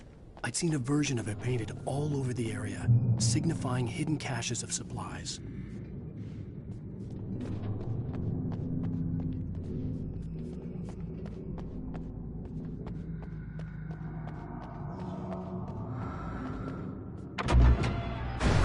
Hold it right there! Miss Weaver! Cynthia! I'm a friend! Prove it!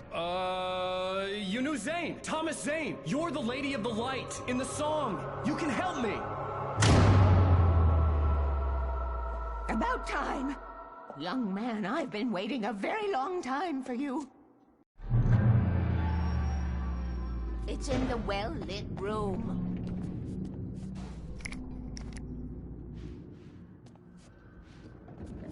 Excuse me?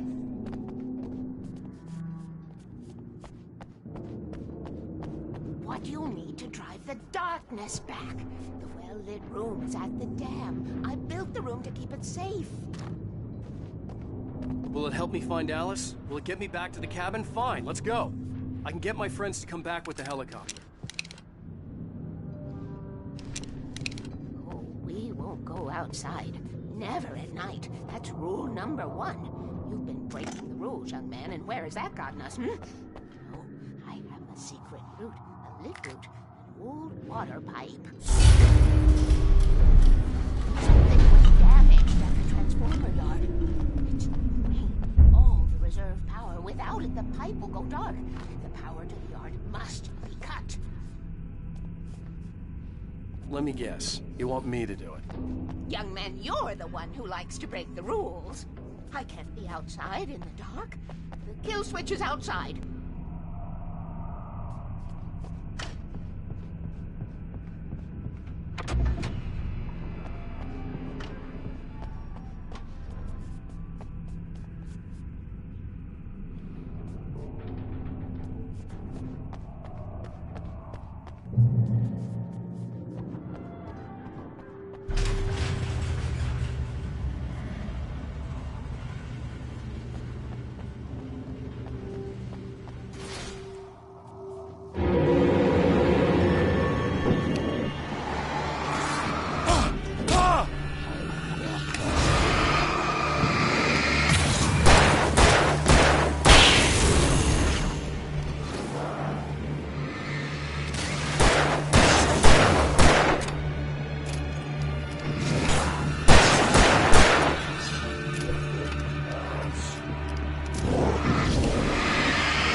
Sent me to cut the power to the transformer yard. I was willing to do grunt work for her to get her to help me. I hoped Weaver was dependable. I'd stumbled into this crazy world a little over a week ago. She had been living this insanity for decades.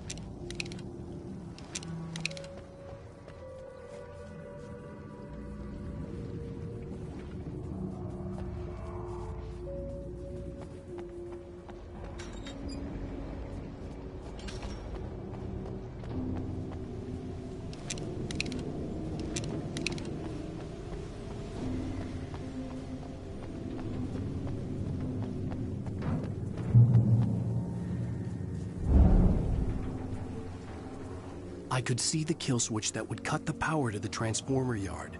Now I had to find a way to reach it.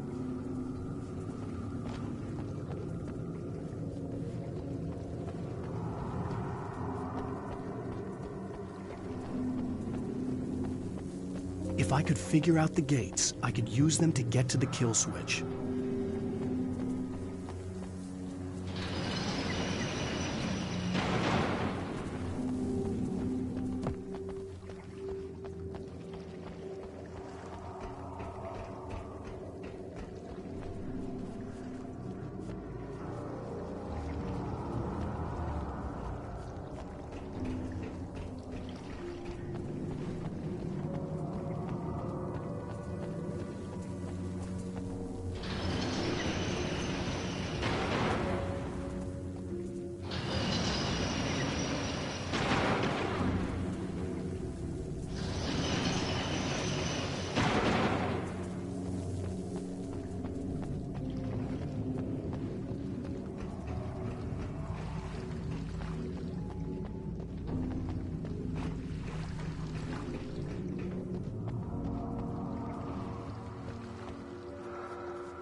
Designs these things.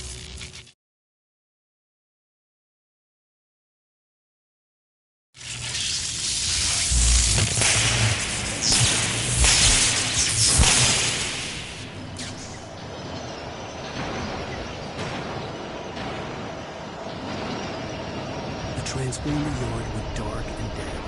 Weaver's water pipe passage should now be good to go.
Kill your tools.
This way, young man. Follow me. Come, come. The pipe's empty now. We're ready to go. This way. We need to go. I knew them both, Tom and Barbara. I had such a crush on him. Such a beautiful man. I was jealous. There was a part of me that was maybe a little glad when she had the accident.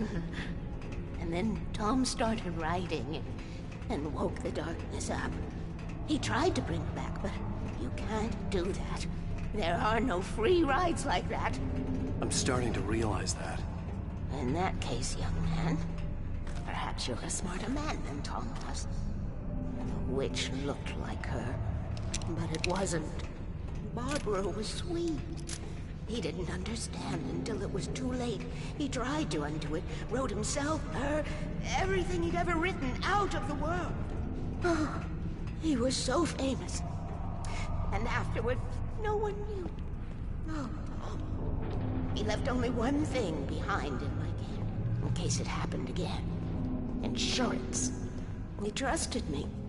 Or perhaps used me a little. Tom knew how I felt. Knew I wouldn't refuse him. I built the well-lit room and put it there. It's been waiting for you. We are characters trapped in a story you have written, and none of us will survive to see the end of it if the darkness isn't stopped. She'll twist the story to her own dark ends. How do you know all this? Tom, that's the way he wrote it. He still talks to me, you know, in television, from beyond, from below. We have both been touched by the darkness, young man. He saved us both with light, but the darkness stays with you. Leaves a stain. This pipe will take us directly to the well-lit room. Okay, I need to call my friends, tell them where we're going. Hello? Al! Barry, we're headed to the dam in one of the pipes. Meet us there. Okay, I'll tell Sarah. It's Sarah now? Whoa! No! For the sweet love of... Barry! Barry! We gotta go see if they're okay. They're probably dead. You must reach the well-lit room. This is no time to be a selfish idiot. That's my best friend.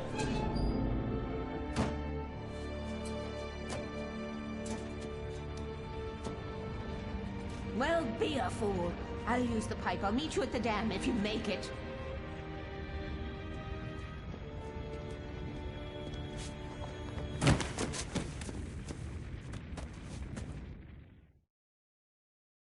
At least I didn't have to worry about her. She knew how to stay safe.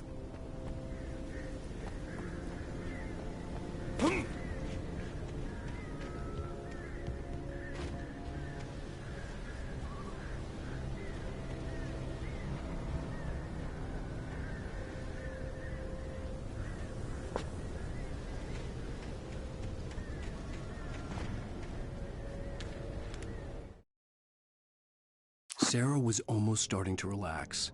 Maybe they could turn this into a win yet. Suddenly, there was a piercing sound, like a table saw gone wild, as 100 birds made out of shadows swarmed into the rotor. The chopper bucked wildly and the board lit up, telling her what she already knew. They were going down. Barry Wheeler screamed next to her.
Sarah!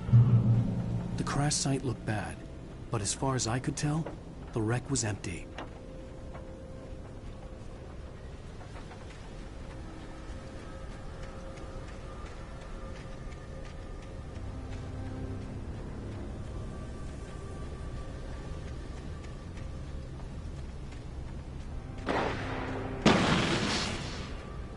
Barry! Barry!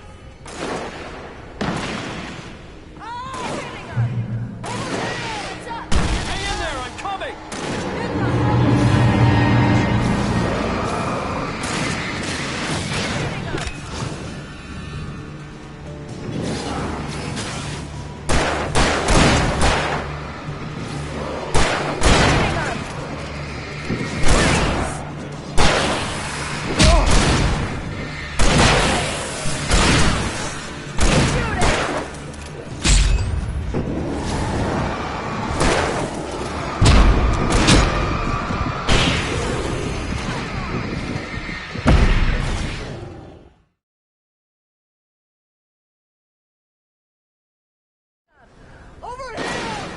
Hang in there, I'm coming!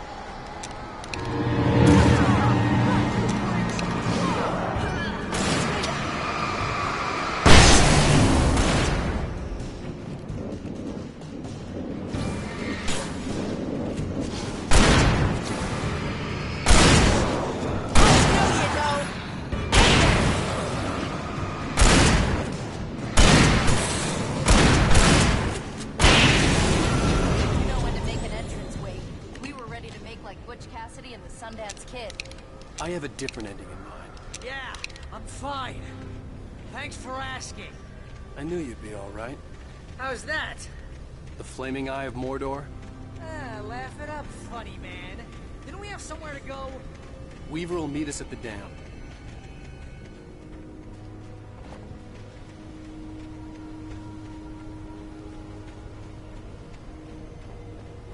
When you spend most of your night running uphill while a crazy bunch of demon hicks try to take your head off with hacks, you know your helicopter crash landed in Night Springs.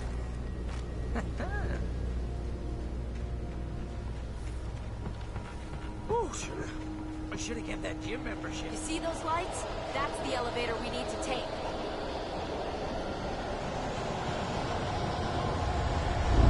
You can't leave her.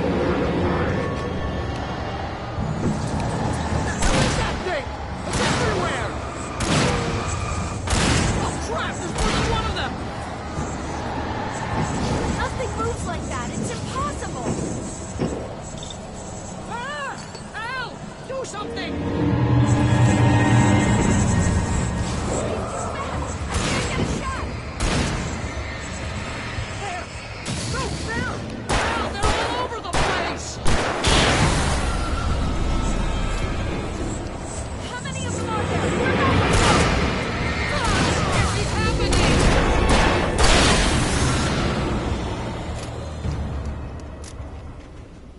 Was that it? Are we safe? That was... wow. I think we're okay. Hey, Al, I got a bad feeling. Let's keep our eyes open. I hate running. Wait, call the elevator. I'm keeping watch. I think I hear something moving around.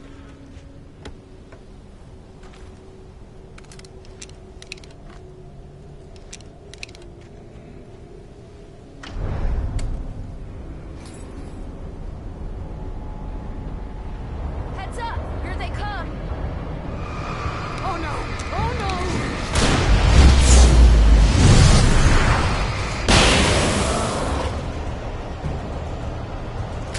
They're coming! We have to hold them off!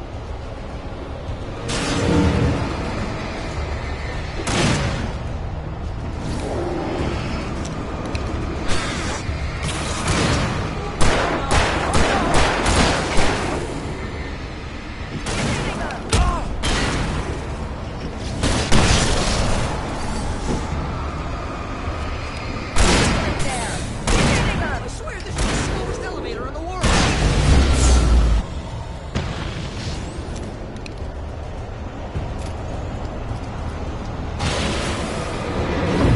Shooting! Get back! It's almost here, Wake. Just hold on!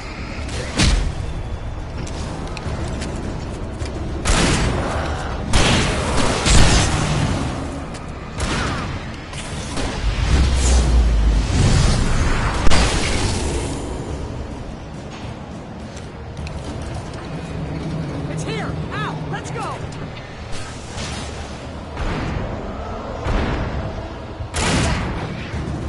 Al?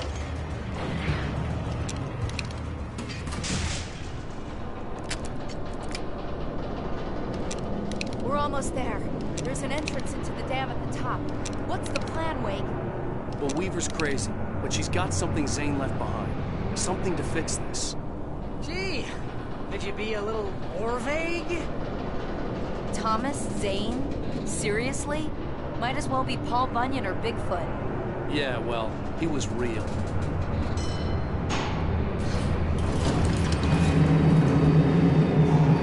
Let's be careful, okay? Oh, jeez, I hate this.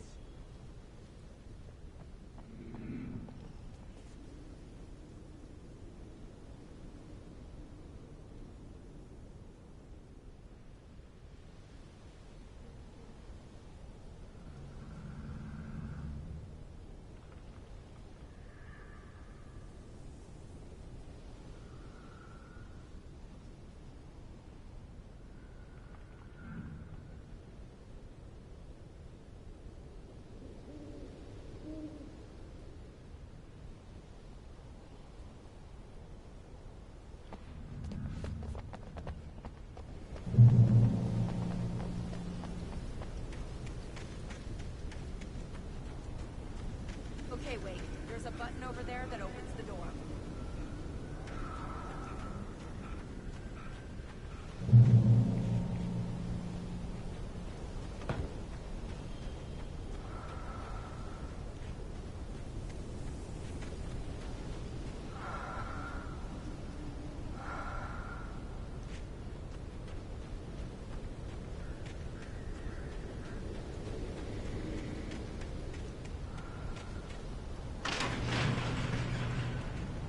Something's broken. Hold the button down so we can get in.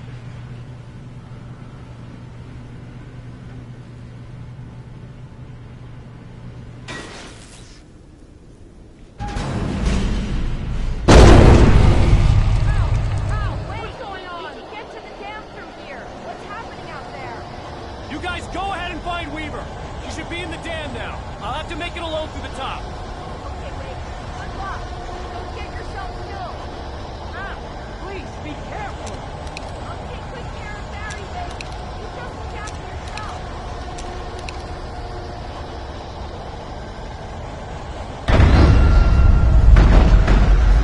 Gotta be kidding me.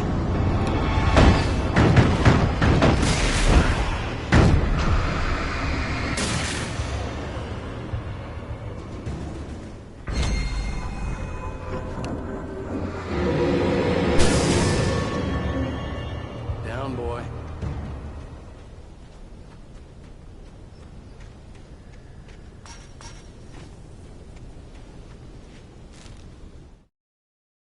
Thomas Zane knew he had to remove all that had made this horror possible, including himself.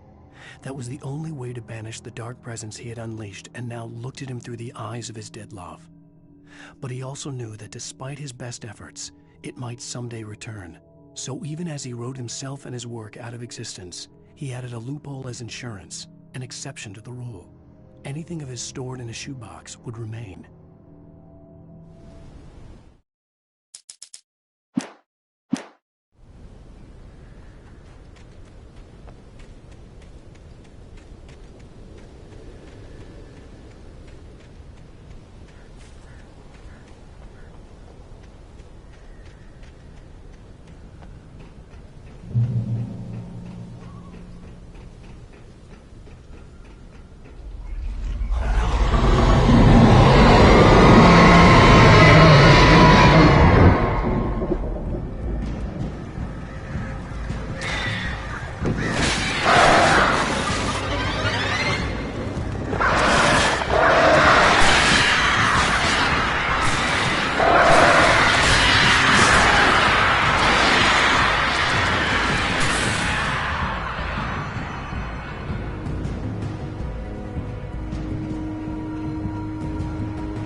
I was ridiculously outnumbered.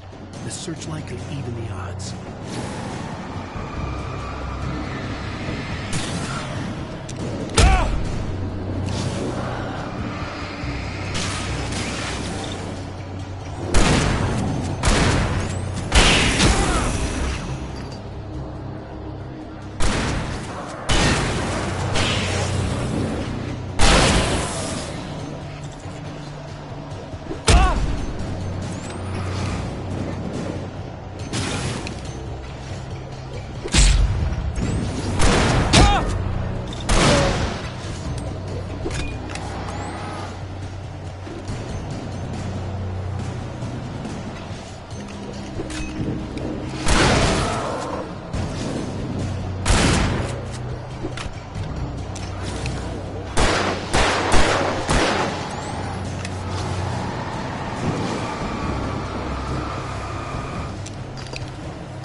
you will go no further.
We're safe here.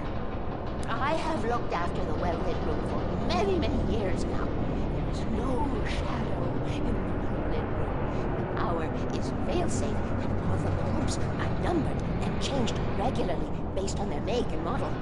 Right.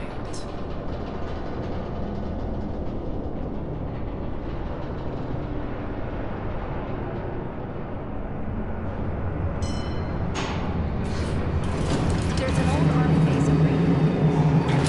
It was active during the Second World War. They operated here back then. They must have built this.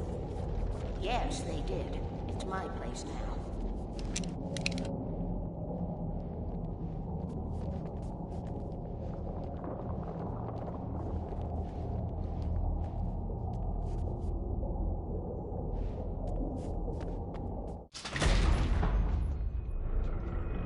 Take it, and I won't need to worry about the room anymore, because 6 and 33 and 118 need changing soon, and I don't want to climb up the ladder to change them because it's very late, and I'm tired.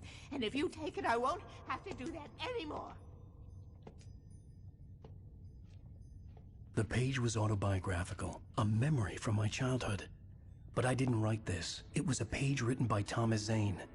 None of them were supposed to exist anymore. Alan, 7 years old, would fight sleep to the bitter end.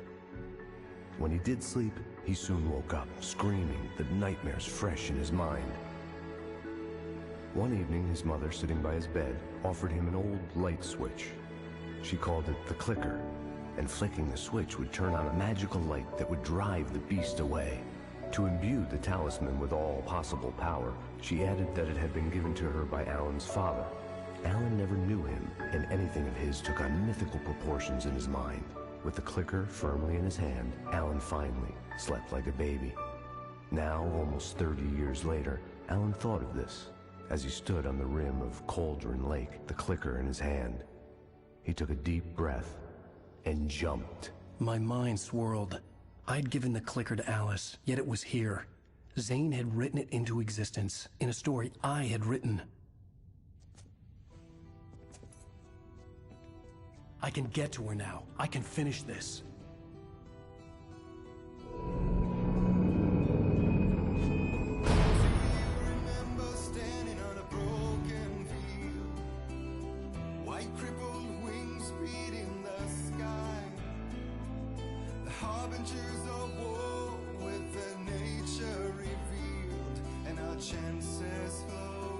Previously on Alan Wake, I wrote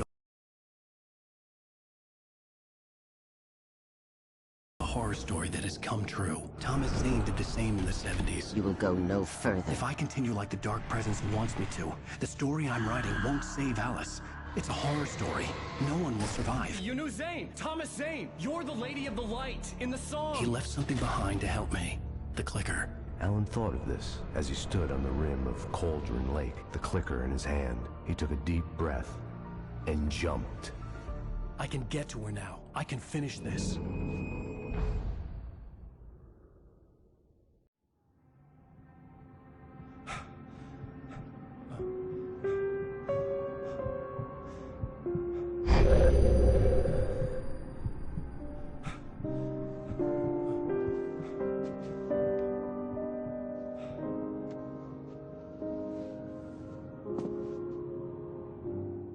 I had a hangover.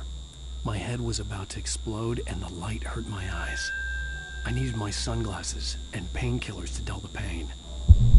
In one of my finer moments of self-deception, I swore to quit drinking.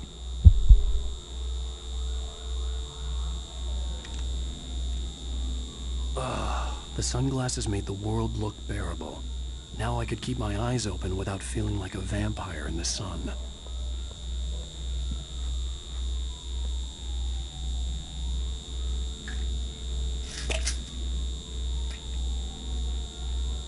The pills worked fast.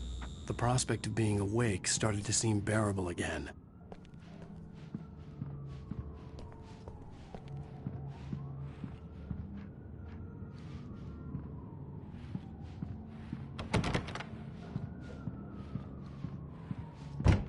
There was a message waiting for me on the machine. You have one new message. Al! Are you still asleep? Wakey, wakey! You should have your show on your TiVo. If Alice wasn't too mad to record it. As she called me earlier and really chewed me out. Yeah, we went a little overboard last night. But parties are a part of this business. Al, look, I'm saying this as your friend. She's not doing your career any favors by trying to run your life like that, okay? I'll talk to you later, Al. Watch the show!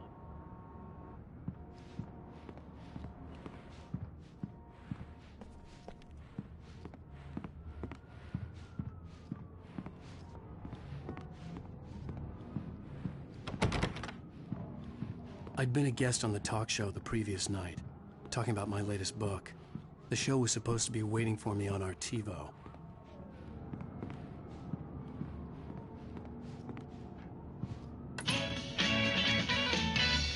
Ladies and gentlemen, welcome back to the Harry Gallic Show.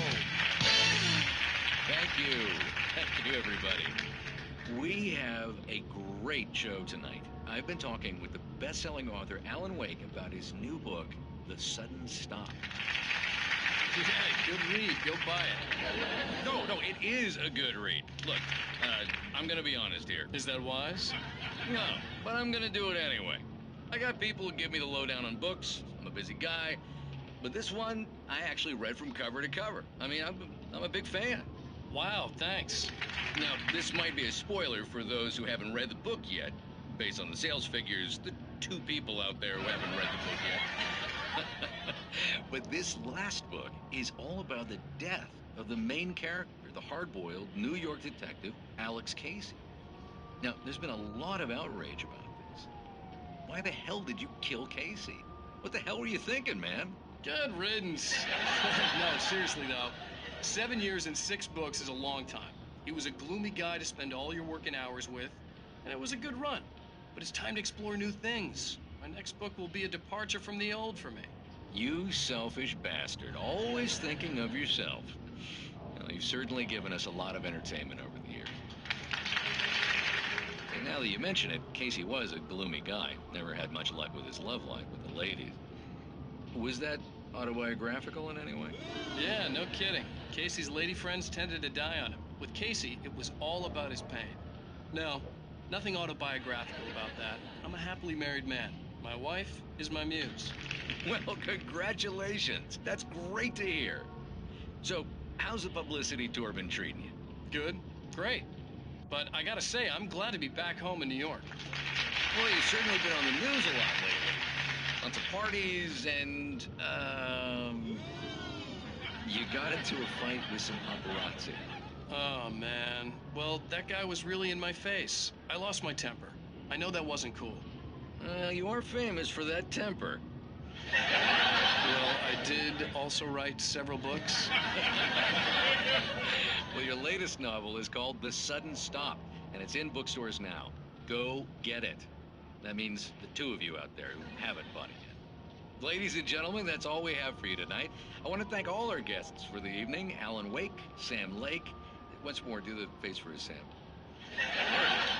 And our musical guests, Poets of the Fall. Thank you. At least I'd been funny. I told myself I could live with that. Hey, Lee. Did you watch the show? I didn't say anything stupid, if that's what you want to know. Okay, Grumpy. You want an aspirin or something? Are you going to start with me about drinking now? You know what? Go back to sleep, Alan.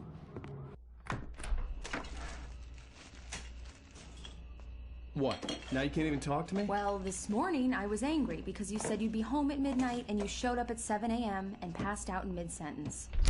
Now I'm over it. Are you angry? This goddamn tour. It's gotten out of hand. Oh, honey. It's almost over, right? We can get back to normal. Then you can start writing again. I'm sorry, honey. Alan, you're not thinking straight. Just take a shower and go back to bed, huh? Yeah, you're right, honey. I'm sorry. Once this is over, let's go away together. A vacation. Just you and me. Some peace and quiet.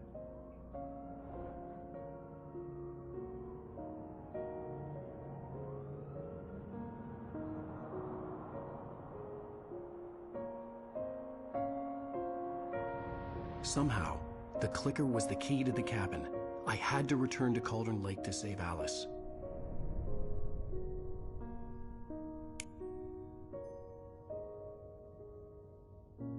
I'm going back to the lake to finish this. I'm going to write an ending to the story in the manuscript on my own terms, to make it all right. Why can't you just write it here? The last page is still in the typewriter. I need to read it first. Everything needs to be just right. Zane tried to cut some corners, and it didn't end well. Okay, ready when you are. I'm sorry, Sarah, but I need to do this alone. Barry, take her gun. Miss Weaver, close the door when I leave.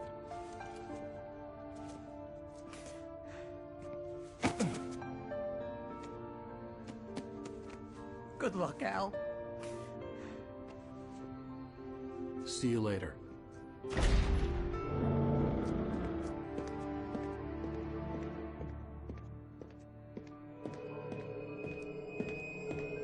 When I got out, it was warm and sunny. I'd flicked the switch of the clicker. Had it done this?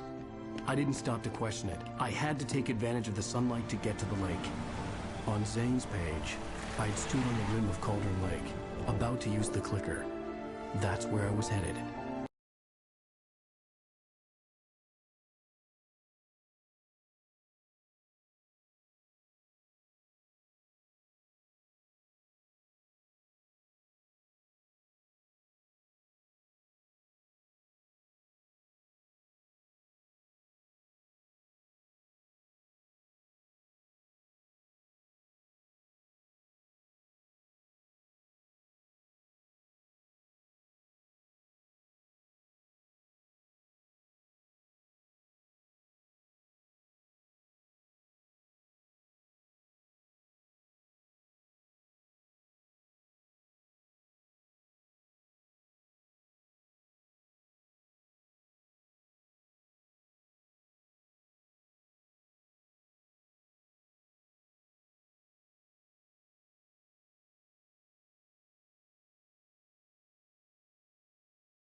in daylight, surrounded by the beauty of the Pacific Northwest landscape. It was hard not to let doubt creep in one last time. I could still chalk everything up to a dream, a delusion.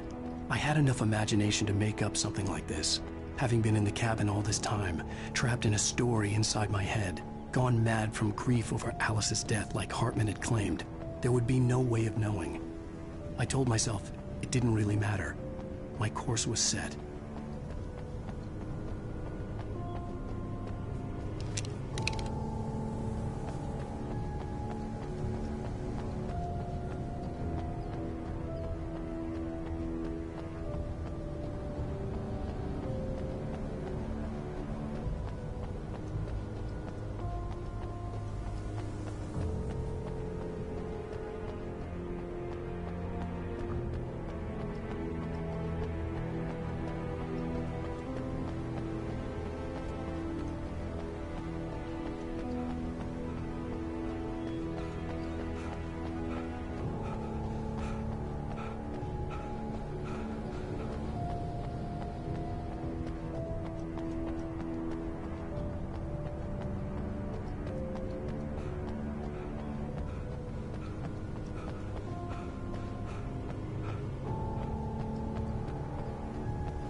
There was a link between us, always would be. I could feel its presence again, getting closer. I will kill your wife.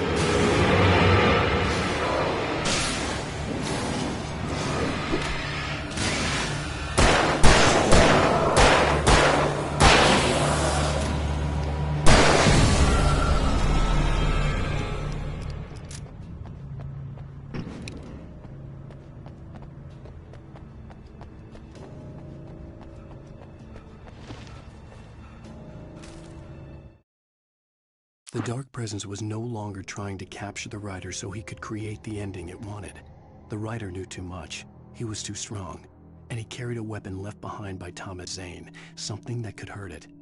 Now, the darkness was doing everything in its power to simply stop the writer from ever reaching Cauldron Lake and the dark place it came from.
Based on the signature in the motel register, Agent Nightingale had stayed here, in room number 2.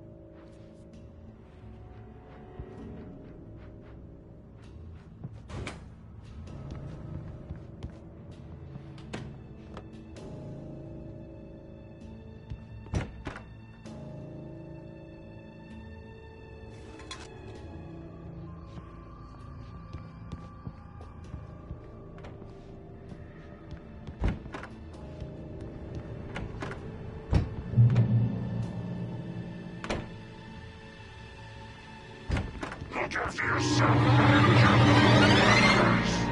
Could have fooled me,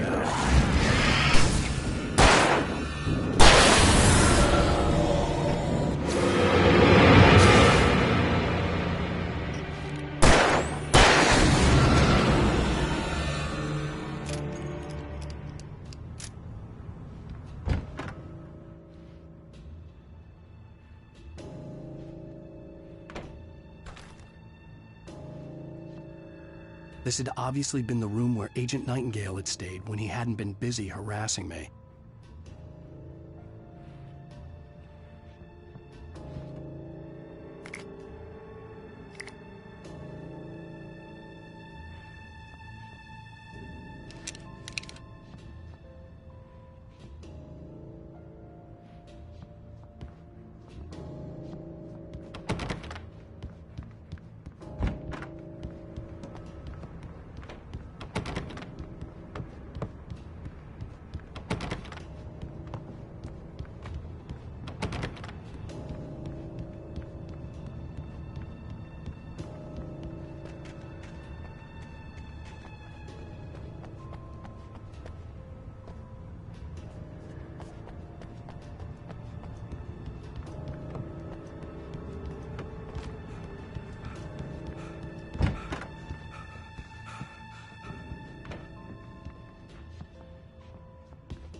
The bottom of Cauldron Lake was a graveyard of things the lake had claimed in one way or another over the decades.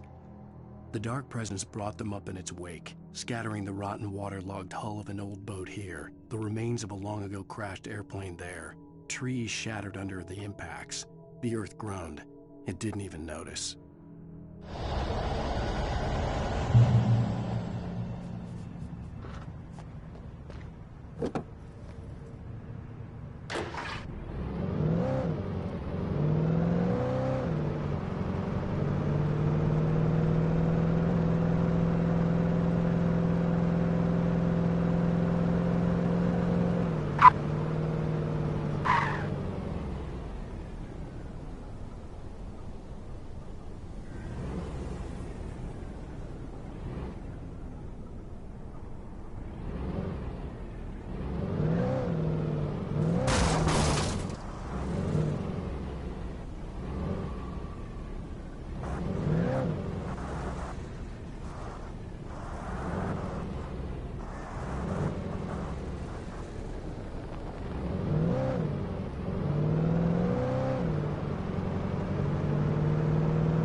In the end, Barry wasn't going to shoot Sarah.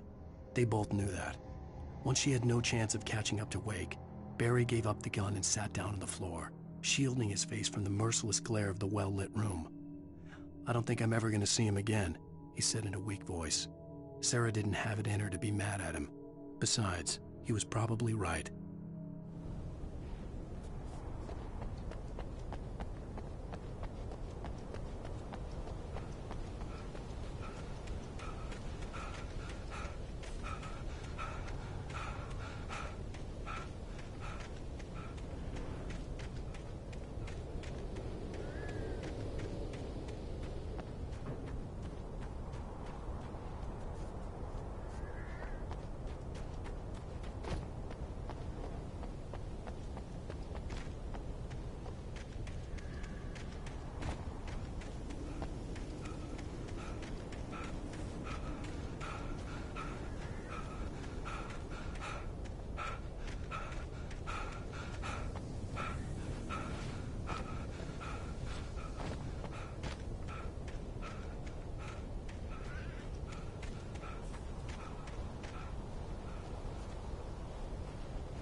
Zane cut its heart out, but it didn't die.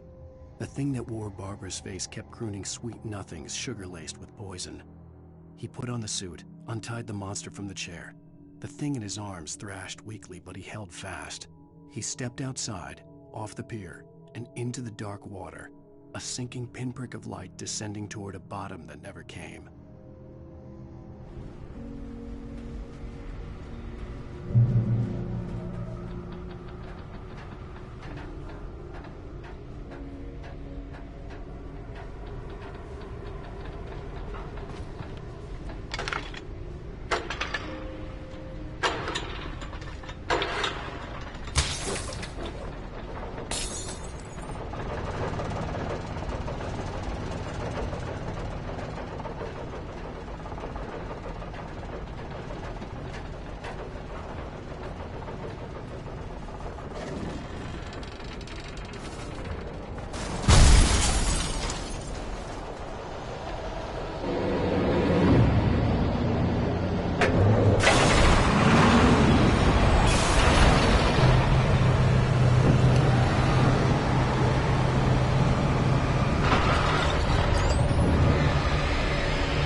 When I told Barry my plan back in the well-lit room, I'd acted as if I knew what I was doing.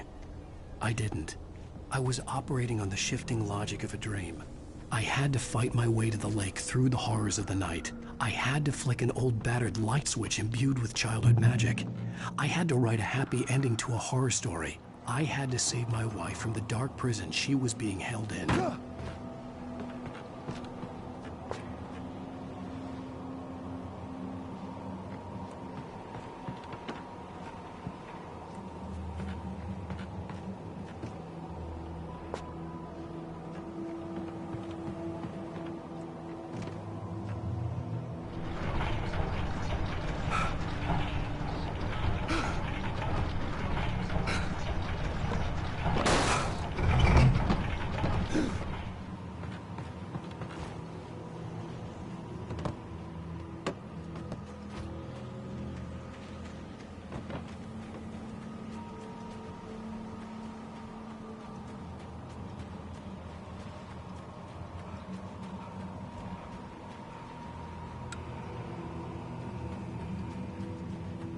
I will never give her to you.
Magic. I had to write a happy ending to a horror story. I had to save my wife from the dark prison she was being held in.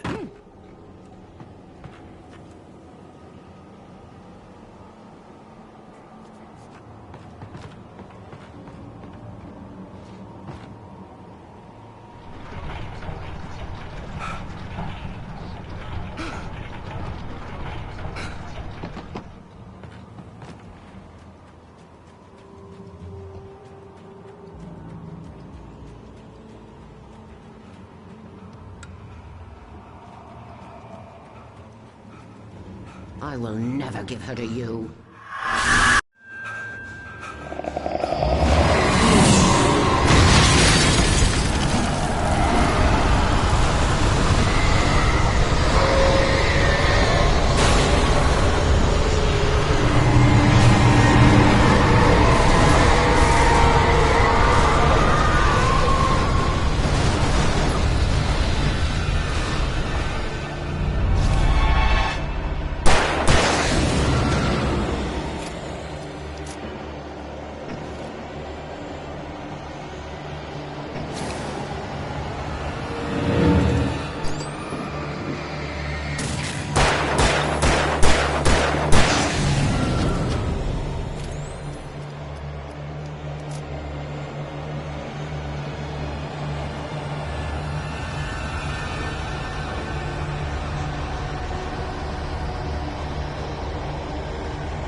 Magic.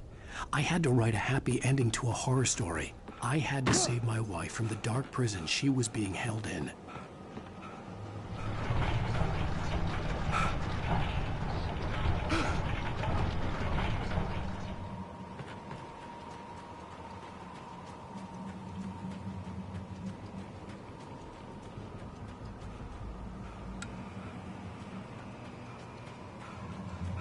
I will never give her to you.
The dark place I found myself in was unlike anything I could ever have imagined. It wasn't solid. It flowed. It was conceptual and subjective. For someone else, an artist in another field, it would have been very different. I could sense the story of the manuscript all around me, the words and ideas floating in the air, poised to become real.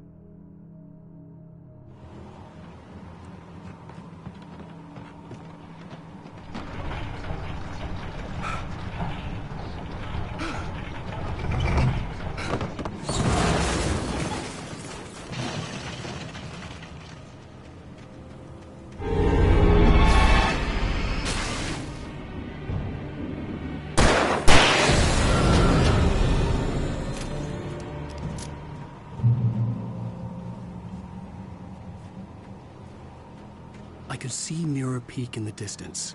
That's where Cauldron Lake was.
I needed to get the generator running.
After Zane had gone, I stood alone in the shifting dream that was the dark place.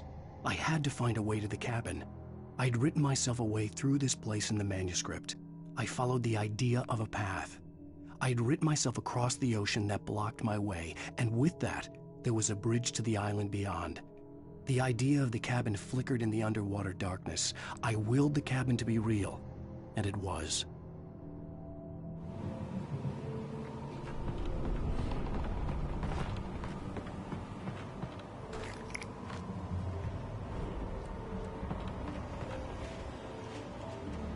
Turn back now.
your toes.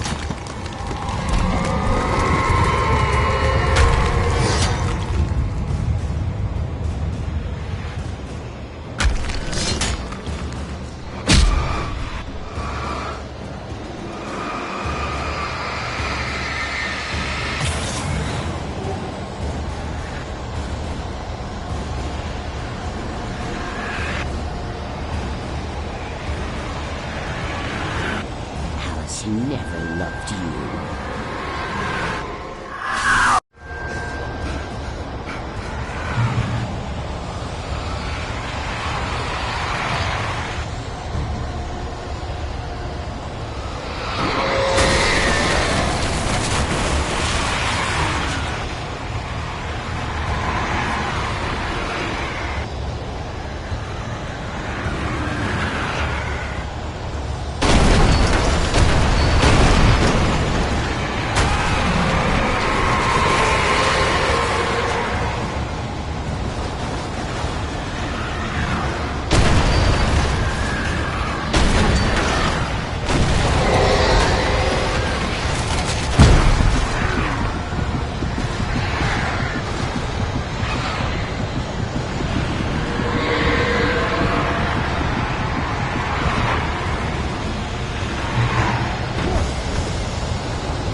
You will fail.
Into its heart to earn it.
flare gun was the only way to get light into the heart of the dark presence.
Shh, baby.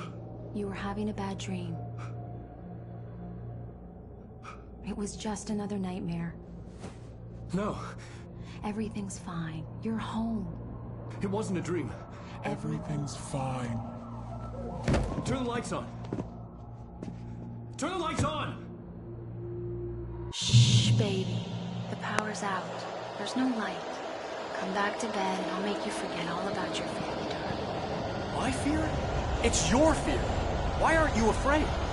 You're not Alice. Turn the lights on now. Where's the clicker? What did you do with it?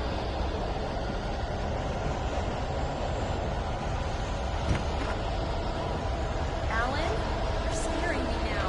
Come back to bed. Are you taking your pills? Do you want me to call Dr. Hartman? I read your manuscript. It's brilliant. Departure is your best review. You're a genius. I'm so proud of you. Come back to bed. We'll talk more about it in the morning.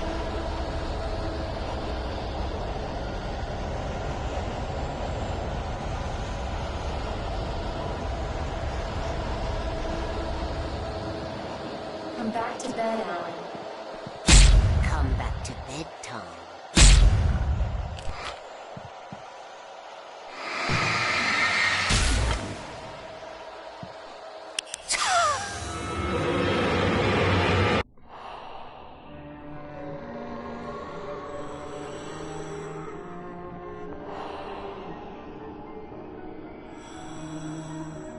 You must find your way to the cabin.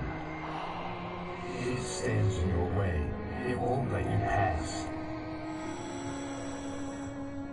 It has no heart.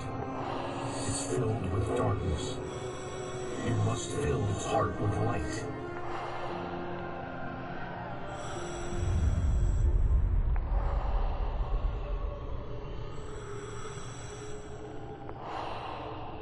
Don't mind him. He's Mr. Scott. Your friends will meet him when you're gone.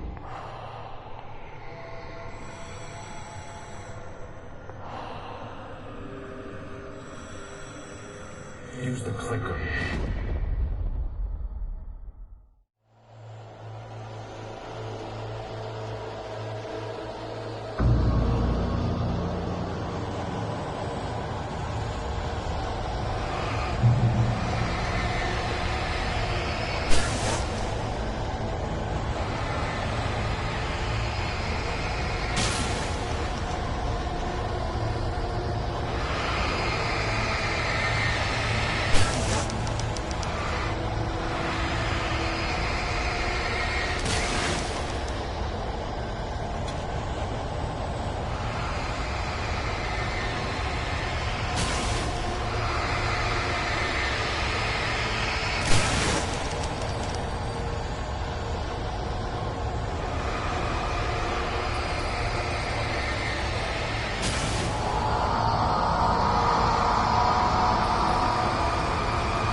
What? I'm leaving you here. I want something. I'm in love with someone else. Alice? No, what are you saying? You can't. You don't love me. I heard you. You don't even love yourself. All you do is torture yourself to work and you can't do anything.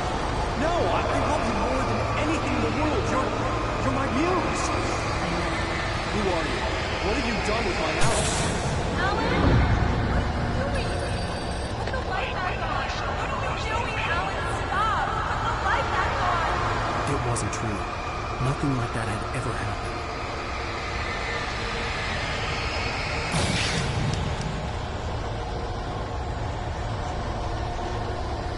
You're not my Barbara. Tom, let me go.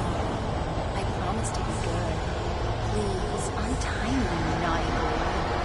I will help you get your masterpiece. I will love you forever. No, you're not Barbara Jagger. You made a terrible mistake. I should have never written you back. You came back wrong. Your heart is filled with darkness. Put that knife away, Thomas. Put it down. My heart is filled with darkness. Cut it out. Take it back to the depths it came from.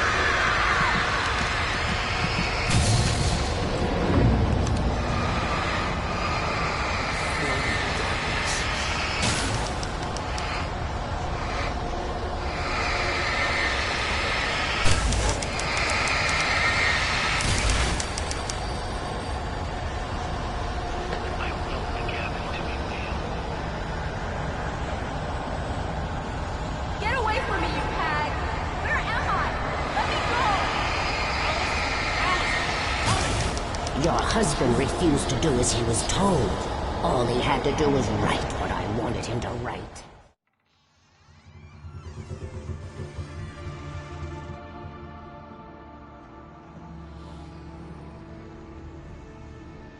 Now you will never get her back.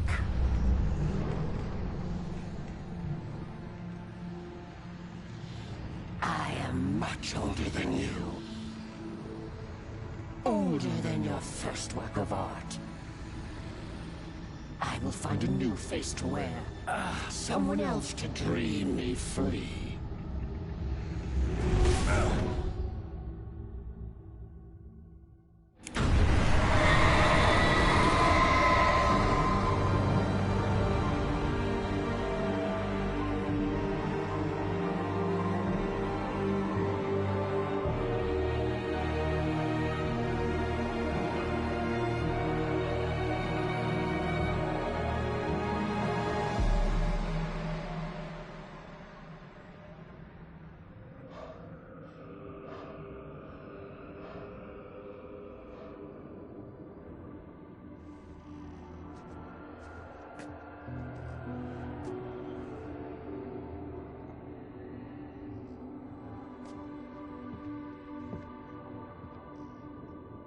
I could feel Alice's presence close by.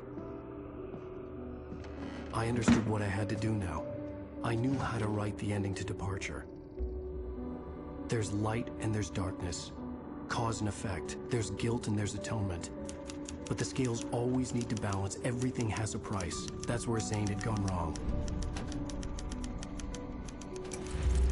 There's a long journey through the night back into the light. Alice? Alice?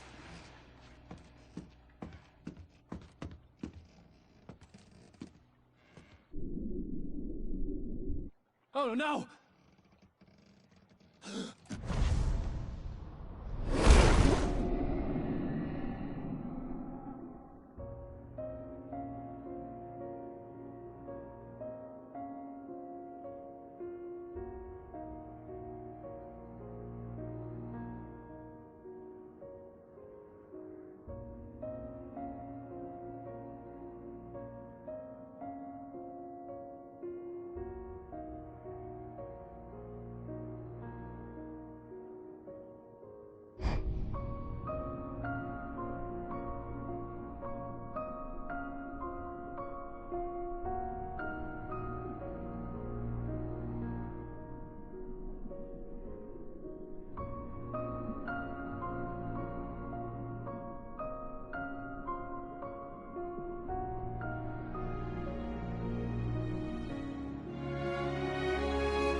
Ground control to Major Tom.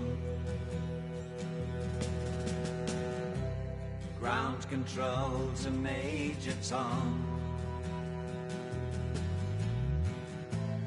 Take your protein pills and put your helmet on. 10. Ground control to Major Tom. 8, 7, 6. Commencing countdown, engines on. 3, 2. Check ignition and may God's love be with you.